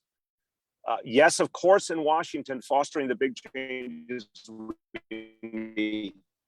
And I believe in 2022, because what has happened just in the last few weeks is changing the political dynamic profoundly. I think women all over this country are stolen. Families are seeing the threats to their children, such as the horrible tragedy in Texas. People are going to be motivated, I believe, to get involved in new ways. But I want to go to Washington to help us push the spectrum for progressive change, higher taxes on the wealthy and corporations. Let's lower prescription drug costs. These are things that can be done. I want to fight for them. But the other part of being a Congress member is what you do in the community. And I have served the IND communities for decades with great respect for the communities, getting to know people very personally, serving, even going back to being a school board member and working closely with all the schools of the district. And so to me, I want to be a Congress member who's a part of the IND family, but works on the local issues. I guarantee that because I have been able to develop a certain reach, let's say, that I can bring attention to local issues, whether it's an individual constituent problem or a neighborhood problem. I can get bureaucracies to move. I can make sure that neighborhood issues are addressed. I can organize in the community for the changes we need. I've been doing it for years, going back even to the time when I was your school board member and your council member. So I am filled with energy and focus for the changes we need to make. I believe we can. The last thing I'll say is I am optimistic. I know it's been an incredibly tough time, but I just want people to realize that there's been so many fights we have to fight and that we won over the many years.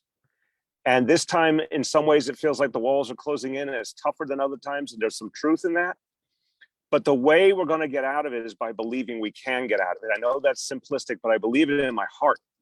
We have to tell ourselves as progressives and Democrats that we're going to find a solution. We're going to organize people, energize people. We're going to make our country work again, make our city work the way it should, make our neighborhoods work. And that's what I've been fighting for all these years. And that's what I want to fight for as your Congress member. Thank you. And forgive me the lighting, by the way. I'm sorry I'm in transit, so I got less than perfect lighting here. We won't hold it against you, I promise. You've seen my face before, at least. Yes, you've been to our club many times. All right, happy to open it up for questions. Again, feel free to use the raise hand function or drop a question in the chat. I'm curious, and I'll take a point of presidential privilege. Since you've served in the executive branch and as public advocate, can you just talk to us how you envision your actual day-to-day work changing if you should make it to Congress? Yeah, thank you for the question. And, you know, I spent 11 years as a legislator on the school board and on the city council. And what I found is you can do amazing, tangible, positive things. I'm proud of the legislation, the progressive legislation I passed in the council, but I'm also proud of the work to shape the budgets, to bring home resources to our neighborhoods, to do real oversight, which I did as chair of the General Welfare Committee, the Social Services Committee in the City Council. I honed those skills over many years. I would bring them right to the Congress. But, you know, I think in terms of how you organize your day, how you organize your week, you know, really, it's important to recognize those fights in Washington need to be fought, and we got to build new coalitions and motivate people at the grassroots to come out and vote, and lots of things that will change our politics nationally. But most of a Congress member's time is in the district. And that means dealing with tangible, local, real issues. I have lots of experience in constituent services, and I can tell you from the other side, as mayor, I figured out a lot of what works and doesn't work with city agencies and how to get them to act. I would bring that knowledge. I would bring the fact that I can draw attention to an issue to solving local problems. And a lot of times what you see in New York City is problems that can be solved if only you can get the attention on them and force the hand of a bureaucracy or an institution, public or private. And I relish doing that work. I relish community organizing. And I guarantee you, I mean, I tell you, I went through 8 nonstop years as mayor, and I am just intensely energized after what I went through to apply those skills on behalf of this community. Great. I'm sure you'd be up for the task. Okay, I don't see any raised hands, but we did get a chat question. With your record of not being prompt, can you say how you will be on time for voting calls? And I should note the mayor was very prompt for his call time tonight, but you can feel free to address the question. I'm a changed man, and I was prompt tonight. I thank you. No, look, I made mistakes. I've been very honest about it. In the beginning of the mayoralty, we overscheduled really unwisely. And I let that get the better of me. And it took me a while to figure out how to fix that. But I hope people realize, and I want to be honest about it, I made mistakes in the beginning. I had to learn from my mistakes. But when the city needed most a leader to see us through a crisis, which was the 2 years of COVID, it wasn't just about being prompt. It was about organizing all of the capacity and the resources in New York City to save this place and bring us out of it. And so the underlying question, I think, is your focus, your determination. Mine is greater than ever. I take this work so seriously. And I hope what people see, look, there was a lot of tough decisions I had to make during the COVID crisis. But I hope people saw how much I cared about this place, how much I believed we could make it through and we would come back strong. And I hope they saw that I put my heart and soul into getting us through it. Great. Thank you. All right, we have time for one more question. Dara, I see your hand is raised. Hi, Mr. Mayor. Good to see you again. Hey, how you doing? I'm good. I'll also say that the mayor was prompt for a very early morning Met Council legislative breakfast this past weekend. So testify. I will give you absolute credit. It was stupidly early on a Sunday. I have a question. New York City's economic recovery has lagged the rest of the country. The state, I think, is lagging only ahead of Alaska and Hawaii. Obviously, the economy, the country, New York is an engine. It's a center. I think it's the center of the world. If you were elected Congress, your unique vantage point as the mayor previously, what do you think you could do in Congress to help New York City come back? Thank you so much. Look, we will come back. I think the first thing to say, your question's right on the money, and it's so powerful you note the other places that are having the particular struggle, because what we are suffering from is the fact that we became one of the great global cities. And for everyone who went through those years, a lot of us experienced them when New York City wasn't doing so well. We should remember that a great strength became the fact that the whole world wanted to come here, whether it's business or tourists.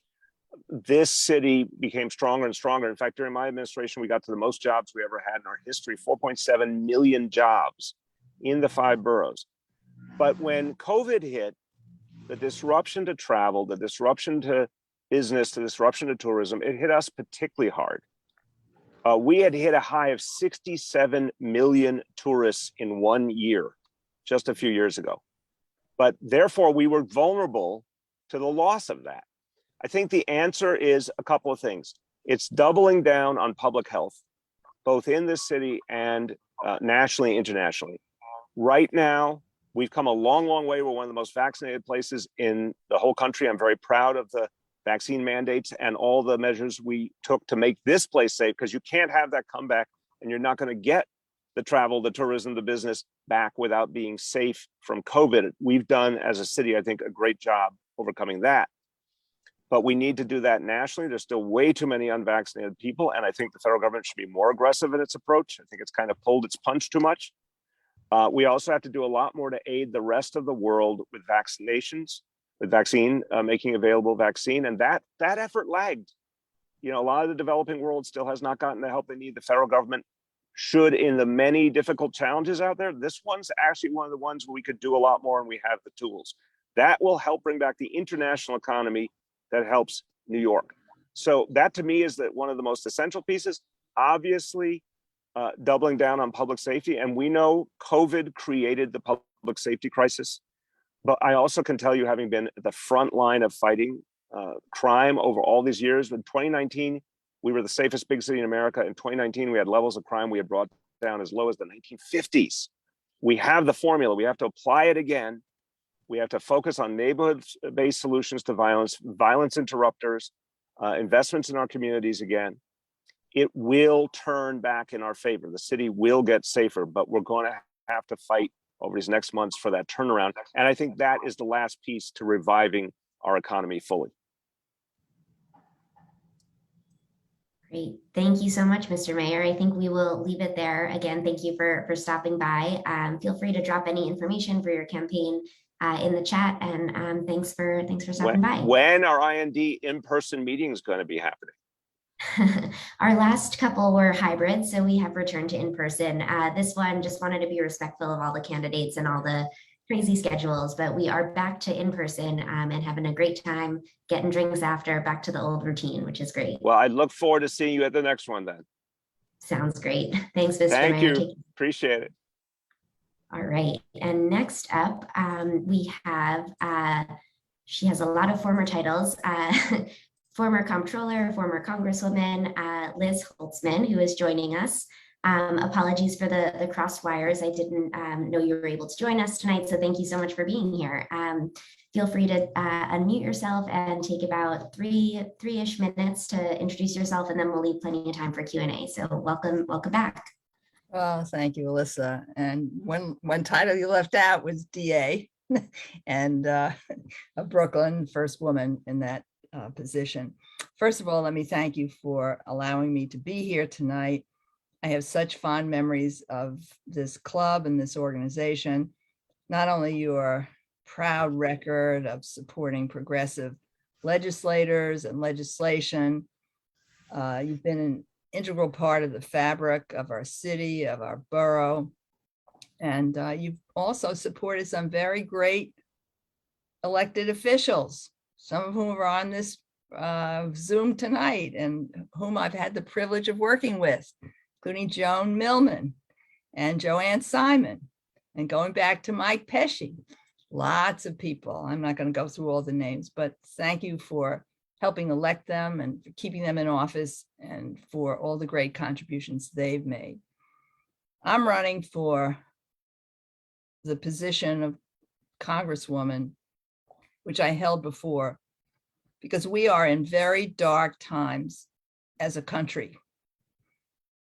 We are under assault in terms of our women's rights, the rights to control our bodies, in terms of rights, civil rights and racial rights, in terms of voting rights, in terms of our democracy itself.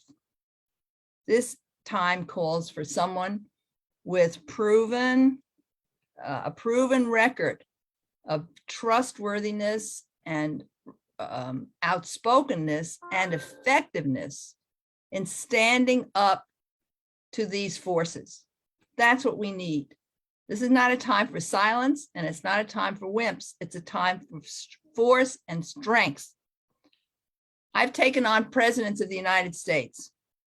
You asked a former candidate, what are the tough issues you've taken? Well, I took on President Nixon in the impeachment, and I took on President Ford when no other Democrat would even ask him a tough question about the pardon he issued to Richard Nixon. I'm the only one who did that. Let's look at racial rights. When I became DA, I was the only, and it's a shameful thing, I was the only prosecutor in America to call on the Supreme Court to end racial discrimination in jury selection. Supreme Court ultimately agreed with my position and cited the work of my office in the decision that it made. I was the only one, and I was prepared to stand up. I was the only prosecutor in New York State that stood up to fight the immunity of husbands who could rape their wives without going to jail. The only prosecutor. Well, guess what? The Court of Appeals agreed with us and ended that immunity. I fought against gun violence for a very long time. I actually introduced the first bill on that was a version of which was just recently passed, approved by the court, this by the state legislature too, with regard to holding gun manufacturers liable. I introduced that as controller of New York City and that was years ago, was finally signed into law. I think David Yaski, whose face I saw before, introduced it again when he became council member and Mayor Bloomberg signed into law. So way before other people were out there, I was out there. Tough decision. I created a special unit, the only one in New York City, to handle police misuse of force when I was DA. I had 5,000 police officers picketing me. Did I back down? No. That's the kind of public servant I have been. We need somebody at this time who is going to stand up against the Alitos of the world, the Ayatollahs on the Supreme Court, who want to take us backwards. And if we don't fight them on these issues, no one is safe. If you can take away the rights of women to control their own bodies, who is safe in this country? Women constitute more than half the population. If you can do that to more than half the population, no one is safe. If you can undermine voting rights, what rights do we have? We need a strong voice in the Congress to do this. I have to confess, I was born in Brooklyn. Maybe the only one running for this position was born in Brooklyn. Both my parents were immigrants. I'm the first generation born in America. I'm proud to be born in Brooklyn. I've lived here almost all of my life, except when I was in Congress and college. And it turns out I'm almost in the middle of this new 10th congressional district. So I feel very familiar with it. If I were honored enough to get your endorsement, I could tell you the kind of congressperson I would be. My door would be open. I used to have Sunday office hours so that anybody could come and see me on Sunday without an appointment to talk about the issues that concern them. I listened and I got important legislation through. I'll stop talking now and be happy to answer your questions. Wonderful. Thank you so much. And you do have quite the impressive background. I apologize for leaving out the DA. I know that's an important one. You just have so many titles. Okay, I was just joking. It's not, I would have brought it up anyway. Okay, happy to open it up for questions. Again, feel free to use the raise hand function or drop a question in the chat.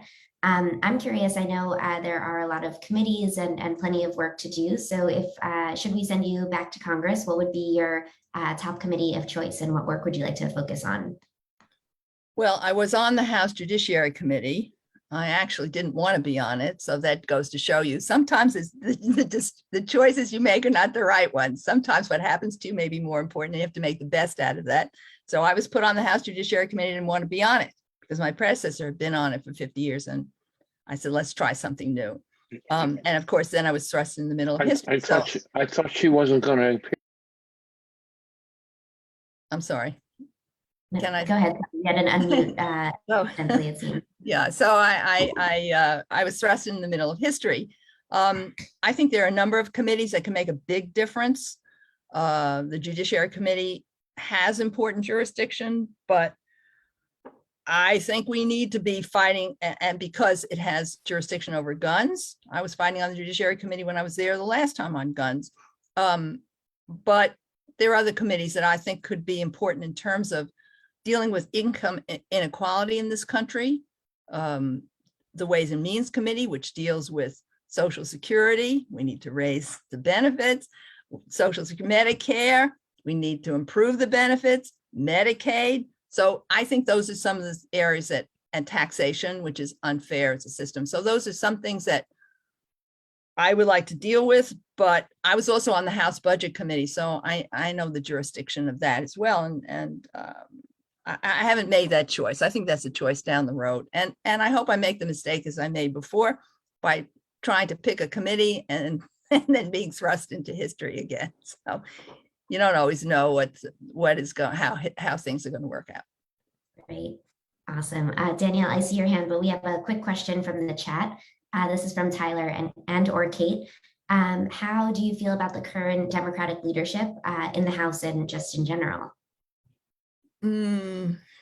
Well, first of all, Nancy Pelosi has in many respects done some very important things. I mean, without her leadership, we wouldn't have the Affordable Care Act. So in many respects, you can say, look, she could have made other mistakes, but that's a real biggie. And it's really great that she did that and steered that bill through because it would never have made it otherwise. So I would say that she's done a good job. Sometimes I think it's been a little too timid, I would say. I think that, but I think that that's where I could help, because having seen how things were done many years ago and how they're done now, also bringing the perspective of city position as district attorney, understanding how to deal with crime, how to deal with police issues, how to deal with guns, how to deal with the mob, all of that kind of stuff, as well as controller. When I was controller, and I mentioned this last night, we financed more than 50,000 units of affordable housing using the city pension funds and getting a good return without risk. So there are different issues and experiences that I could bring to help even I don't want to be so presumptuous, but help the leadership understand some of the options that I don't think they're always focusing on. Whoops. Sorry, I was saying that is a fair assessment and appreciate you sharing that. We have time for one more question. Danielle, would you like to unmute? Yeah, first of all, thank you for joining us and for all of your years of public service. IND is really lucky to have someone like you as a friend of the club. I was wondering if there's anything you think you would do differently this time around in Congress. Well, I'd be a lot more humble about my decision about committee choices, because I was put on the Judiciary Committee against my will. It turned out to be a great decision, and I was very upset at the beginning. So I'm going to be a little bit more humble about that. I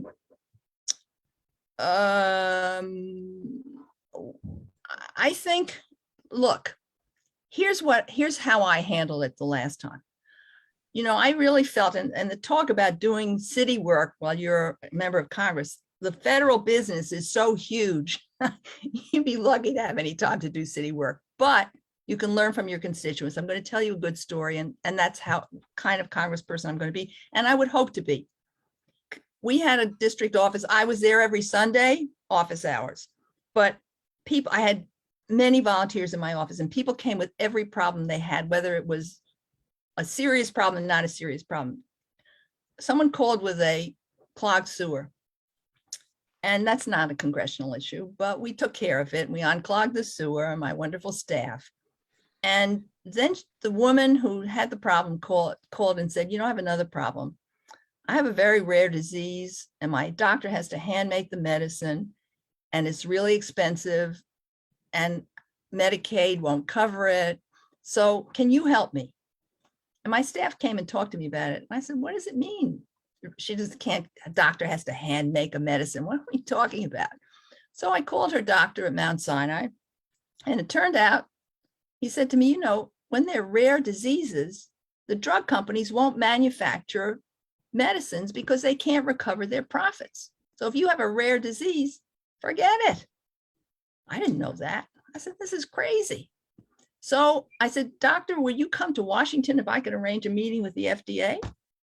And he said, sure. So we arranged a meeting with the FDA, and they came into my office and they said, yeah, sure. This is a problem.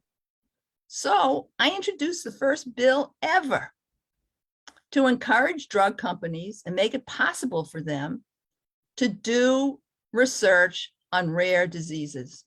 It's called the Orphan Drug Act. It started from a clogged sewer.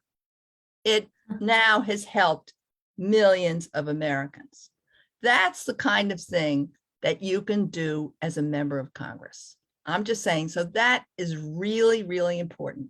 And it's not only your constituents. If you show that you are prepared to take on the bureaucracy, the forces that be, you'll get other people coming into your office. I had a person who came to me and said that they're Nazi war criminals living in the United States. I said, my mom taught me to be very polite. I thought he was crazy. He didn't act crazy, but I thought he was crazy. But it's an idea I couldn't forget. He was connected to the Immigration Service. So what did I do?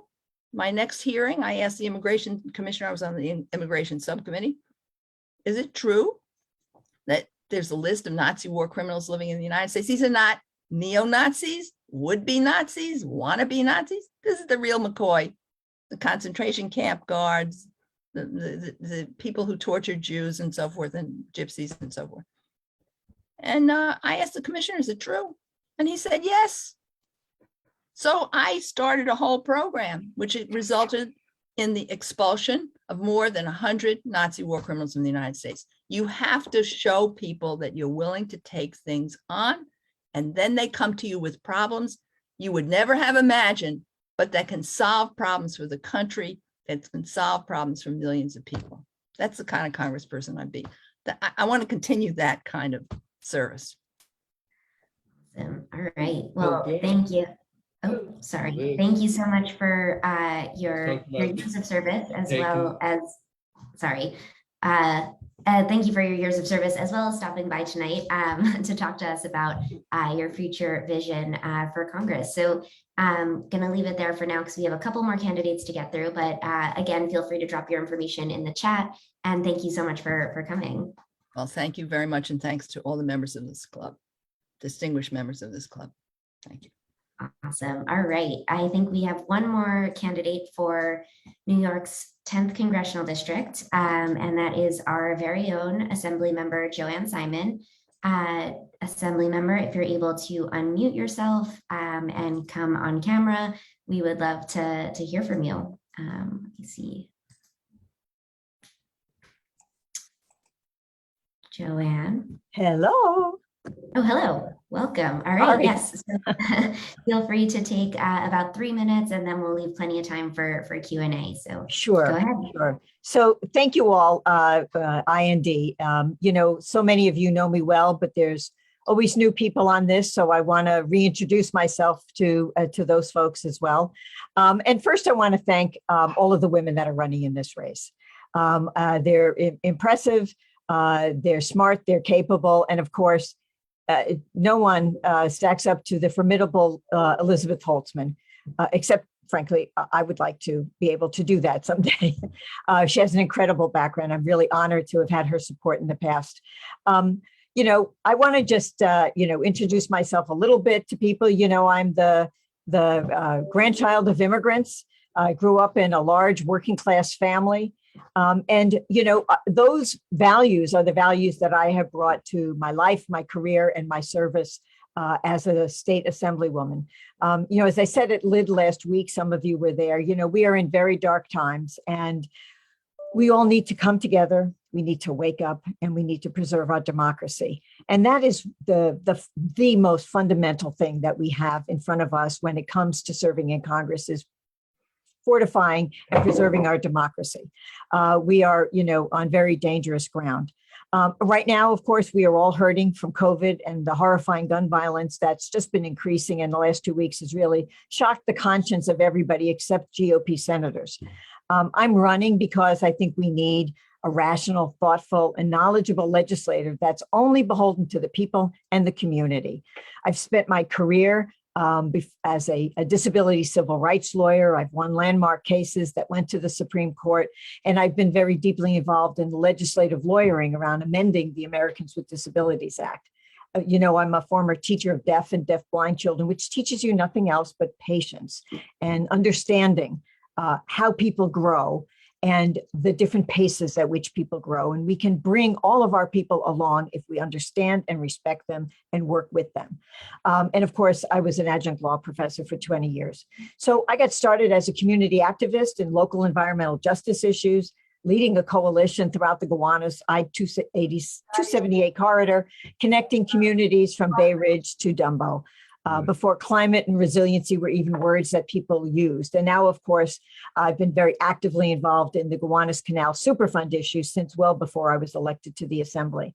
I'm running because I believe I'm in the best position to fight strongly for the issues and the communities throughout New York 10. And I know this district better than any other candidate. I have extensive background and passion for the issues that are facing our country right now. I helped codify Roe versus Wade in New York State. I'm a former abortion counselor, so I have that passion, firsthand experience, and the legal background to understand what's coming next from this court. You know, that draft opinion overturning Roe is the tip of the iceberg. We are quickly moving towards fascism. And you can see from those cases that the Supreme Court has issued, a recent one that just essentially eviscerated damages for people in civil rights actions, and other cases that they've just granted certiorari on, challenging private right of action. These are huge changes that will affect the rights of every American. And if you're not on top of this, and if you're not aware of what it is they're doing and how they are eating away, then we are going to lose, and we are going to descend into an authoritarian state. So I'm all about democracy and preserving democracy. Now, and increasingly, we're facing gun violence, which is a real crisis in our country. In Buffalo, an 18-year-old white supremacist traveled 2.5 hours to hunt down as many Black people as he could find in a location that he had scoped out in advance. And he is not the only one. And we had a subway shooting of a constituent that I know. And of course, we just had this horrific school shooting in Texas. Now, my bill was the Extreme Risk Protection Bill, which is the red flag law, which I know President Biden is trying to codify federally. And I couldn't be more supportive of that. I also established a New York State Firearm Violence Research Institute. And because IRPA was my bill, it's very topical right now because of the Buffalo shooter. And I will tell you also because of the kid in Texas. I'm happy to clarify any questions, but I was on Brian Lara this morning, so I encourage you, if you want to download the link, talking with Senator Myrie about IRPO and about the governor's recent executive order. I really believe we need a major public education campaign so that people know, law enforcement knows, but those other people who are entitled to file those actions are aware that they can do something if there's somebody in their lives, in their household, that has guns and is a danger to themselves or others. They need to know there's a tool for them to use. I've been deeply involved in education and higher ed and the environment, passing the CLCPA in the state legislature, election reforms, criminal justice reforms. I'm proud that I voted against any of the rollbacks to bail reform, because in fact, there's been a really significant messaging problem with regard to that. And of course, the right wing is always blaming everything on bail reform, including stuff that happened before bail reform went into effect. I've worked very hard on getting, reforms to mayoral control, for example, in the last iteration, and working very closely in a collaborative way with my colleagues. I have very good relationships with all my colleagues throughout the state, including my many colleagues of color that I'm proud to call friends. I passed the first in the nation bill that enables automatic ticketing of illegally overweight trucks on the BQE. So my life and my career have been about empowering the voices of marginalized people. As you know, I'm all about community. That's where I started. And my knowledge of local issues is deep, but my knowledge of the big federal issues is also deep. I'm not afraid of standing up to bullies. Many of you know that. I certainly have stood up to our Donald Trump, which was former Assemblyman Vito Lopez. I don't back down. I will keep fighting. And I will keep fighting, but I will keep fighting in a collaborative way, because we don't make progress unless we work together. And I was able to do that even before I was in office throughout the Western Brooklyn corridor. And I'm looking forward to bringing those skills, those abilities, and that passion to Congress. So I'm happy to answer any questions you have. Awesome. Thank you so much, Assembly Member. And we already have a hand up from our very own Hal. Feel free to unmute yourself and ask your question. Hal, if you're able to unmute. Okay. Perfect. Can you hear me now? Yes, go ahead. Yeah, I'm calling in from Texas myself. Anyway, Joanne, first of all, thank you so much for getting involved in this race. I really think we're very privileged to have someone like you that could be our representative. But my question is this: we all know that the Republicans are going to filibuster in the Senate and block almost any meaningful type of gun control law in particular. What can we do about this? Do you support getting rid of the filibuster? What measures or what actions can be done to get past this brick wall that the Republicans keep putting up? Well, there are two ways. One is to get rid of the filibuster, which I support, but of course, as a member of Congress in the House of Representatives, right? But I do support it. The other thing, of course, is to win races. And this is made harder and harder, as you know. Mr. Goldman was absolutely correct about what they're doing at the state level to ensure that, state legislatures will be able to overturn the vote in various states. So we really need to have sort of massive changes at the Senate level. I'm very I'm optimistic that we may be able to win an extra seat. I certainly think we need to support Fetterman in Pennsylvania and Jim Ryan in Ohio, because we really need to get a majority. And frankly, let's face it, Joe Manchin will not matter to a hill of beans if we have an extra person. We need at least one, and I want 2 new senators on the Democratic side, because that gives us a cushion. That's the way I approach the IDC, and changing the Democratic caucus in the state Senate when we were campaigning for that. We needed to change 2 people because we could make somebody irrelevant who would work on either side. And so we need to do that, and that would make an enormous difference. So that is another way, obviously. When it comes to gun reform, there are lots of laws we're looking at. I have a bill now that I'm supporting, or I have a couple of bills, including one that would require safe storage in gun shops. There's other ones that would close certain kinds of loopholes. The reality is that in New York State, we will pass, I'm sure, a number of bills. I'm very happy the governor is now requiring law enforcement to actually file for an extreme risk protection order when they're presented with somebody who demonstrates that they are a danger to themselves or others, because law enforcement hasn't done that and hasn't known to do it. They've been using the wrong standard. So we need that public education campaign. But we also need to make sure that we work very closely with our federal elected officials, because that iron pipeline is killing us, right? We don't have that many gun manufacturers in New York State. We don't have as many sales of guns in New York State. So many of them are imported through the iron pipeline. We know where they're coming from. We know who those dealers are, and we need to work together. And we are working with other states, but of course, the states that are sending all those guns to us are not engaged with us on trying to eliminate gun violence. And we have to basically not allow the NRA to get away with this. I had, a couple of years ago when I was featured on the front of the Daily News with bullets around my head because the NRA had posted something to one of their sites. The NRA went after me. So I've been there. They can be very frightening, but you can't back down. You can't let them push you around. And I will say this, there are men who have gun prevention legislation. They don't get death threats. It's the women who get the death threats. And so, it's important not to back down. It's also important, especially if you're a woman, not to back down. Thank you, Joanne. You're welcome. Very scary stuff with the death threats. But all right, let's see. Any other questions? Again, feel free to raise your hand. I will ask what I've asked of most of the congressional candidates so far.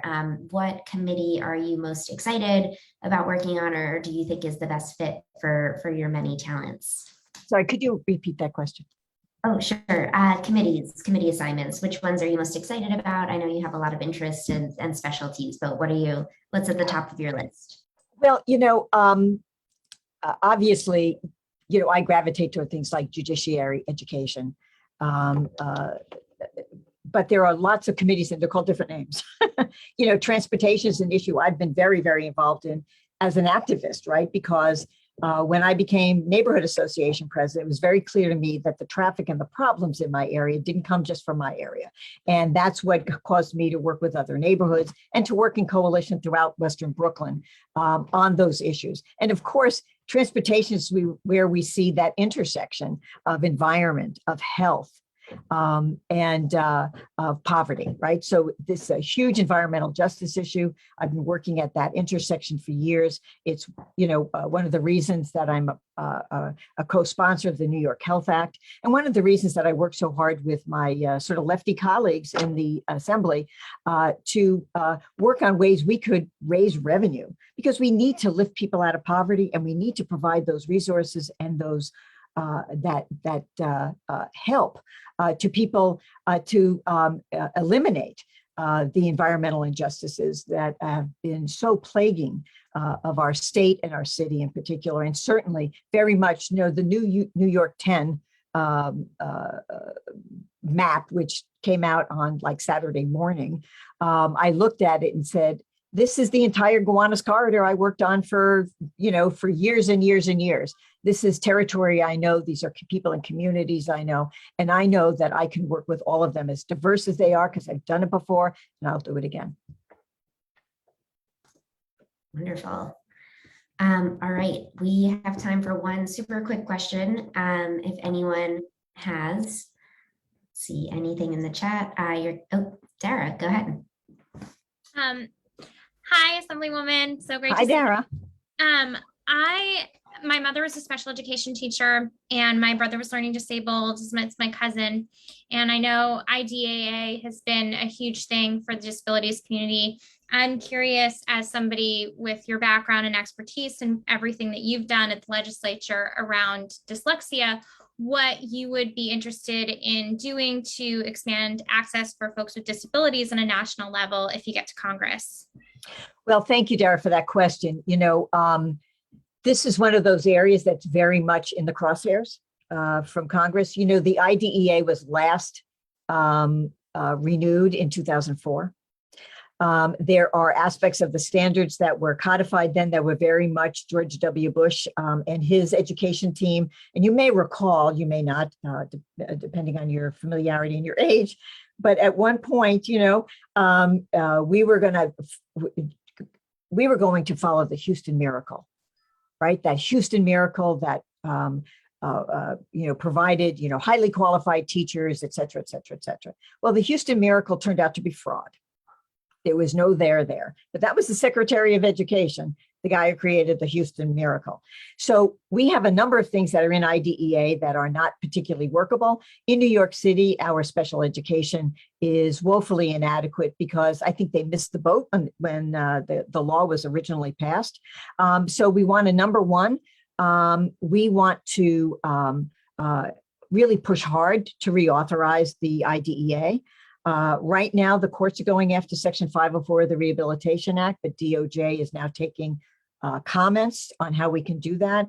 I'm working with disability rights lawyers around the country on what we can do legislatively to increase those rights for people with disabilities. And that, of course, is also going to translate to issues around the Americans with Disabilities Act. So, that's stuff that I live and breathe every day. I would certainly, welcome any opportunity. What's interesting to me about the whole intersection with disability rights is that disability rights affect everything. It's our healthcare, it's our education, it's transportation, it's jobs and economic opportunity, it's entrepreneurialism. If we can help people with disabilities be entrepreneurs and be successful entrepreneurs through technology or whatever, training, workforce training, those are the kinds of things that can take people out of poverty. The group of people who are the most impoverished in our country are people with disabilities. I just passed major legislation to allow for supported decision-making for people with developmental disabilities and intellectual disabilities so they can take ownership of the decisions in their lives with the support of people that are sort of their posse kind of thing, without having to go to a plenary guardianship, which can often take too many of their rights away. For some people that is needed, but for so many other people it isn't. And so I'm working on those issues even in the state legislature. So thank you. Wonderful. Great. Okay, I think we will leave it there for Assemblymember Joanne Simon. Thank you so much for joining us as always. And of course, in this new capacity, which we're excited to see you here. Again, feel free to drop any info in the chat that you want folks to review. And thanks again. Thank you. Okay, we are going to switch back to Senate District 26 after hearing from all the candidates for this evening for New York 10. And thank you to the candidates that are still on. You're really sticking it out, which is great. And most especially thank you to Senate District 26 candidate David Yaski, who I put in the waiting room for far too long. Thank you for your patience. I will hand it over to you. Feel free to introduce yourself for about 3 minutes, and then we'll open it up for a Q&A. Okay, thank you.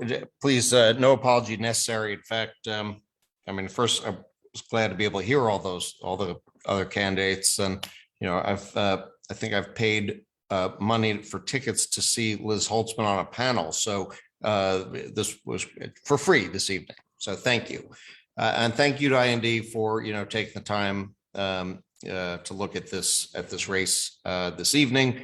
I am running for the state Senate, and I ask for your endorsement, IND, for the simple reason that I am the best qualified candidate in this race to represent this district. And my background. I've lived here in the 52nd for 24 years. Diane and I raised our daughters here. We raised our dog here, such it is. But more important, I have a substantive vision for how to address the very real problems that we face here and statewide. And I have the experience and skills as a legislator, an agency head, a director of state policy to take that vision and turn it into reality. That's my argument in a nutshell. And I'll start with gun violence because, it's just in the front of my head. I'm sure everyone feels the same way. My heart aches for the families in Uvalde. And I've been fighting the NRA for a long time, from working with Chuck Schumer to pass the Brady Law and assault weapons ban, to writing the gun dealers code of conduct in the city council, to in 2019 helping pass the red flag law from the executive branch side that Joanne Simon pushed through in the legislature, and last year negotiating an agreement with 3 other states for interstate gun trafficking enforcement. So I know this issue, and next year in the Senate, I will push to require licensing for semi-automatic rifles, just like we do for handguns. And most important, I have a track record that tells you that I can deliver on that commitment. And it's the same for climate change, for transportation, for labor, jobs. I'm running on my depth of experience and my record of results. And we've talked about this when we met to discuss the first version of this district. 2 things have changed since then, obviously. First, this new version of the district actually includes more of my old city council district than the last one. And second, obviously, the field has changed. And as many people have noted to me, the field, now includes a sitting senator who represents almost 20% of this district. Why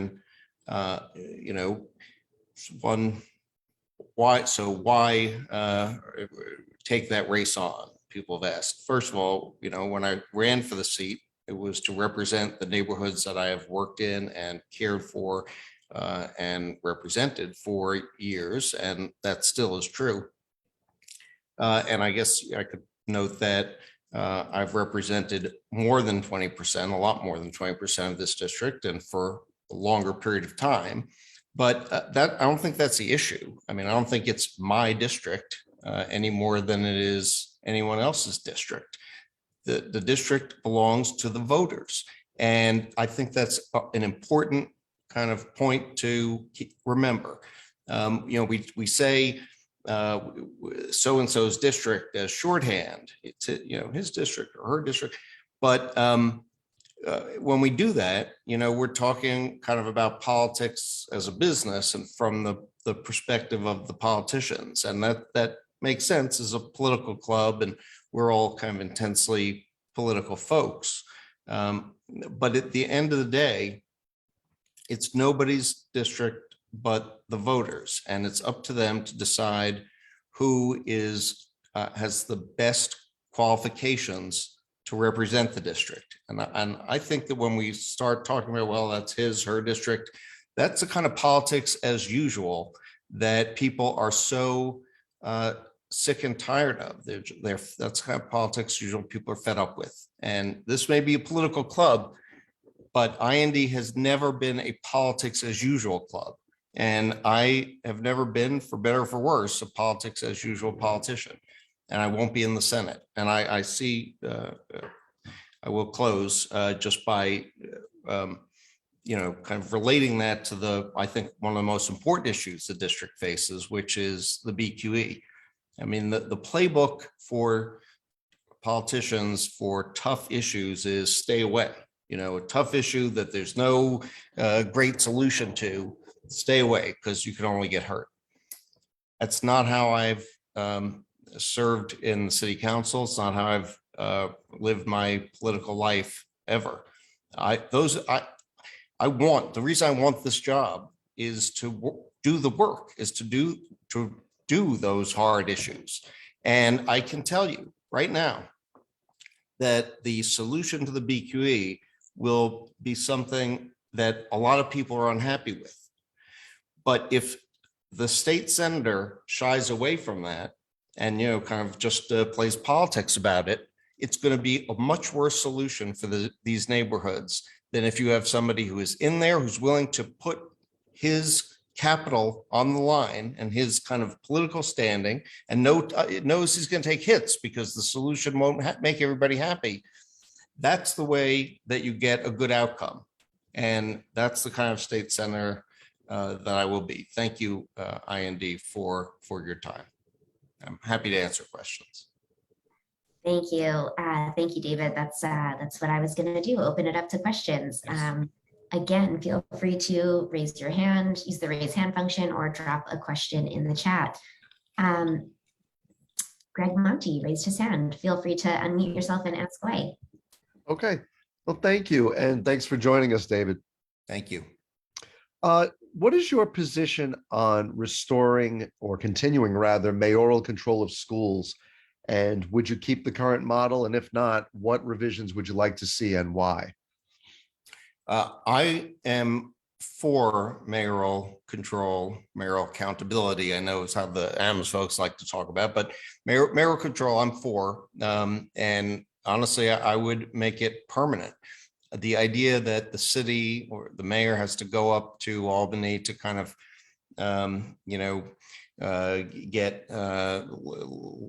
have legislators have leverage to get this or that done.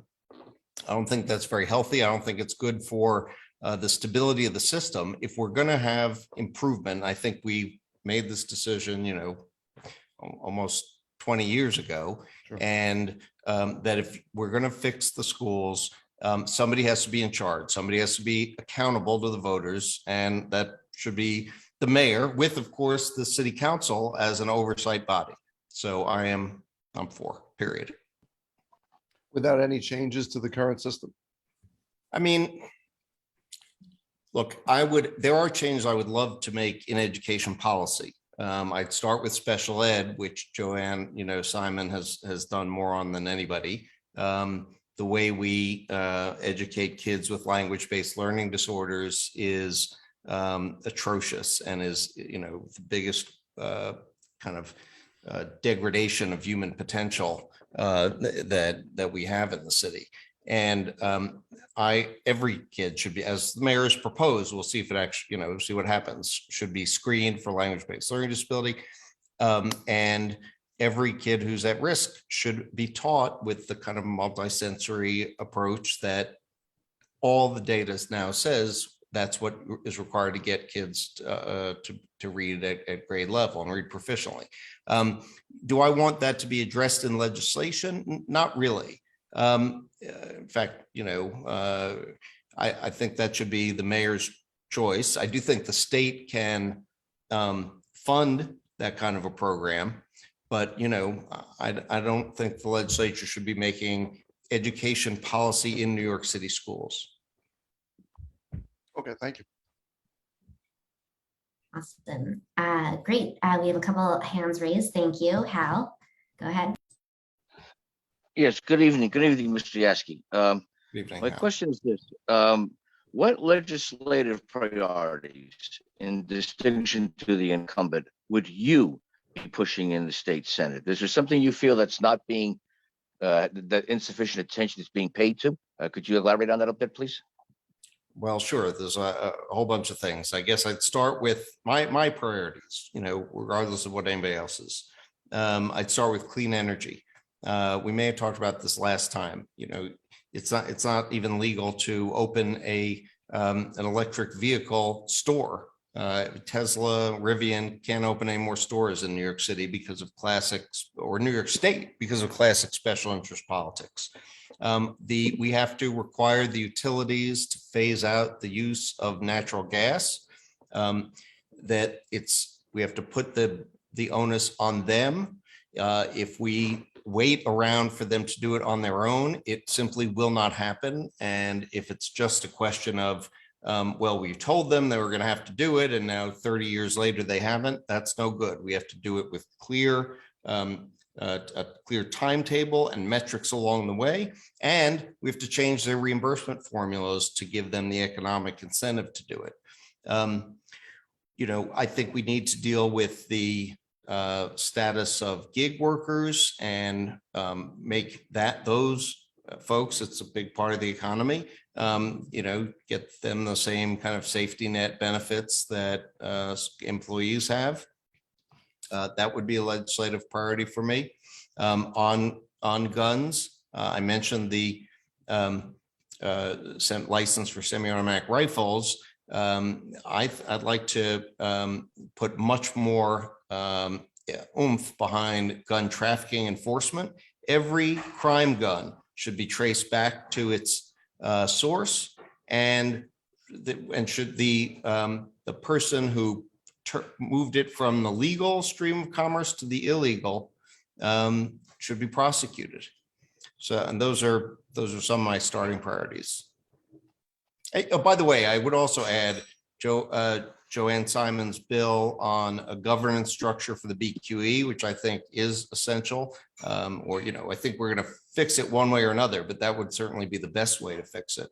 And I have admired her for that idea. And continue to. Great. Okay, we have time for one more quick question, if there are any lingering questions. And if not, I know we're running, wow. Well, I can talk about other ideas then. We didn't even get to allowing conversion of empty office buildings and hotels to supportive housing. In fact, I think we need to do a lot more so-called transit-oriented development around the state. I've pushed an idea in the past to incentivize development of housing within a walking distance of train stations all along the LIRR and Metro North. If we're going to solve the housing problem, part of it is more housing. And the truth is that the opportunities in the suburbs are just as great, maybe greater even than within the limits of New York City. Great. Alyssa, are you going to give me an opportunity to keep going with more and more? No, I appreciate your indulgence. Thank you. Yeah, unfortunately, we are well past time, but I do appreciate your taking the time to speak with us. Affordable broadband, which I worked on the first version of that, which a court struck down. I think there's a way to do it that would meet the preemption standards. Every family in New York State should have affordable broadband. We now know that you can't go to school without it. You can't really look for a job without it. Thank you. Great, awesome. So yes, feel free, like all the other candidates, feel free to drop any information you want us to take a look at in the chat. And thank you so much for stopping by. And with that, that includes our marathon candidate forum for New York's new 10th congressional district and New York's new 26th Senate district. Okay. Moving on to process for this evening, the current lieutenant governor, as of 24 hours ago, Antonio Delgado, was invited to speak last week as well as this week, but unfortunately, it seems like he is unable to join us. And we also offered him a chance to send a delegate on his behalf, which looks like we were unable to attain, but we did make our best efforts reaching out to him. So he was our last scheduled speaker for this evening. We also had a write-in candidate reach out about speaking, but it looks like they have not shown up either. His name is Sahan, Sahan something that I will drop in the chat as well. But like I said at the jump, we made our best efforts to reach out to every candidate. Even I sent very thirsty LinkedIn messages to some candidates to get them here. So I'm glad all of that outreach worked. Okay, so Seamus is our, well, I don't even know the term for it. He will be moving everyone who is a voting eligible member of the club that is not a candidate for a current office that we will be discussing tonight into a breakout room. So as he does this, I just wanted to express my extreme appreciation for all the candidates who joined us tonight. And of course, all of the elected officials and judicial candidates and district leader candidates, Cheryl and Seamus, who popped in tonight to join us as well. If I missed you, apologies for missing you. Jason, yes. I just saw from the attendance taking standpoint before we vote, there is still somebody listed as iPhone 7. Oh, If you're yes, listed as okay. iPhone 7, would you just identify yourself so we know we've got you? Yes, I actually had written to that individual and asked for him or her to identify themselves, but I have not heard. Yes, same here. Sorry, it's Sorry. Sorry is a voting member. Sorry, AKA iPhone 7. We'll mark you here. Perfect. Great. Sorry, she apologizes. She was not watching the chat. Okay, so that was Sorry Gizalewski? Yes, sorry, Kay. Awesome. So, Seamus, are you porting us all over all at once, or? will we Yeah, be doing it like- all at once. Okay, cool. So I will just keep chatting until the end. For folks who will not be ported over, thank you for joining us. Appreciate you coming out tonight and listening to all the candidates. And if you... Who is Stevie's iPhone? What was that, Stevie's iPhone? Yeah, think I had Steve- also reached out to Stevie's iPhone and have not heard. I believe Steve Braunstein. Is that Steve Brownstein? Yeah, he's at a Who concert this evening, so he Oh, joined us okay. from the Who Okay. concert. Okay. Yeah, I actually had assumed that was who it was. Great. The Who are still touring, yes. And We have Steve a very Braunstein- young voter pictured here. Oh, yes, we have Walter, I see. Not yet eligible to vote, but he will be first on our registration Mine. list. Great. So I will say goodnight. Bye. Thank you, Joanne. I'm not getting ported over, I assume, so. No, well, we'll see you later. Oh, looks like everyone's porting. Okay. All right. Guess I'll be ported at some point.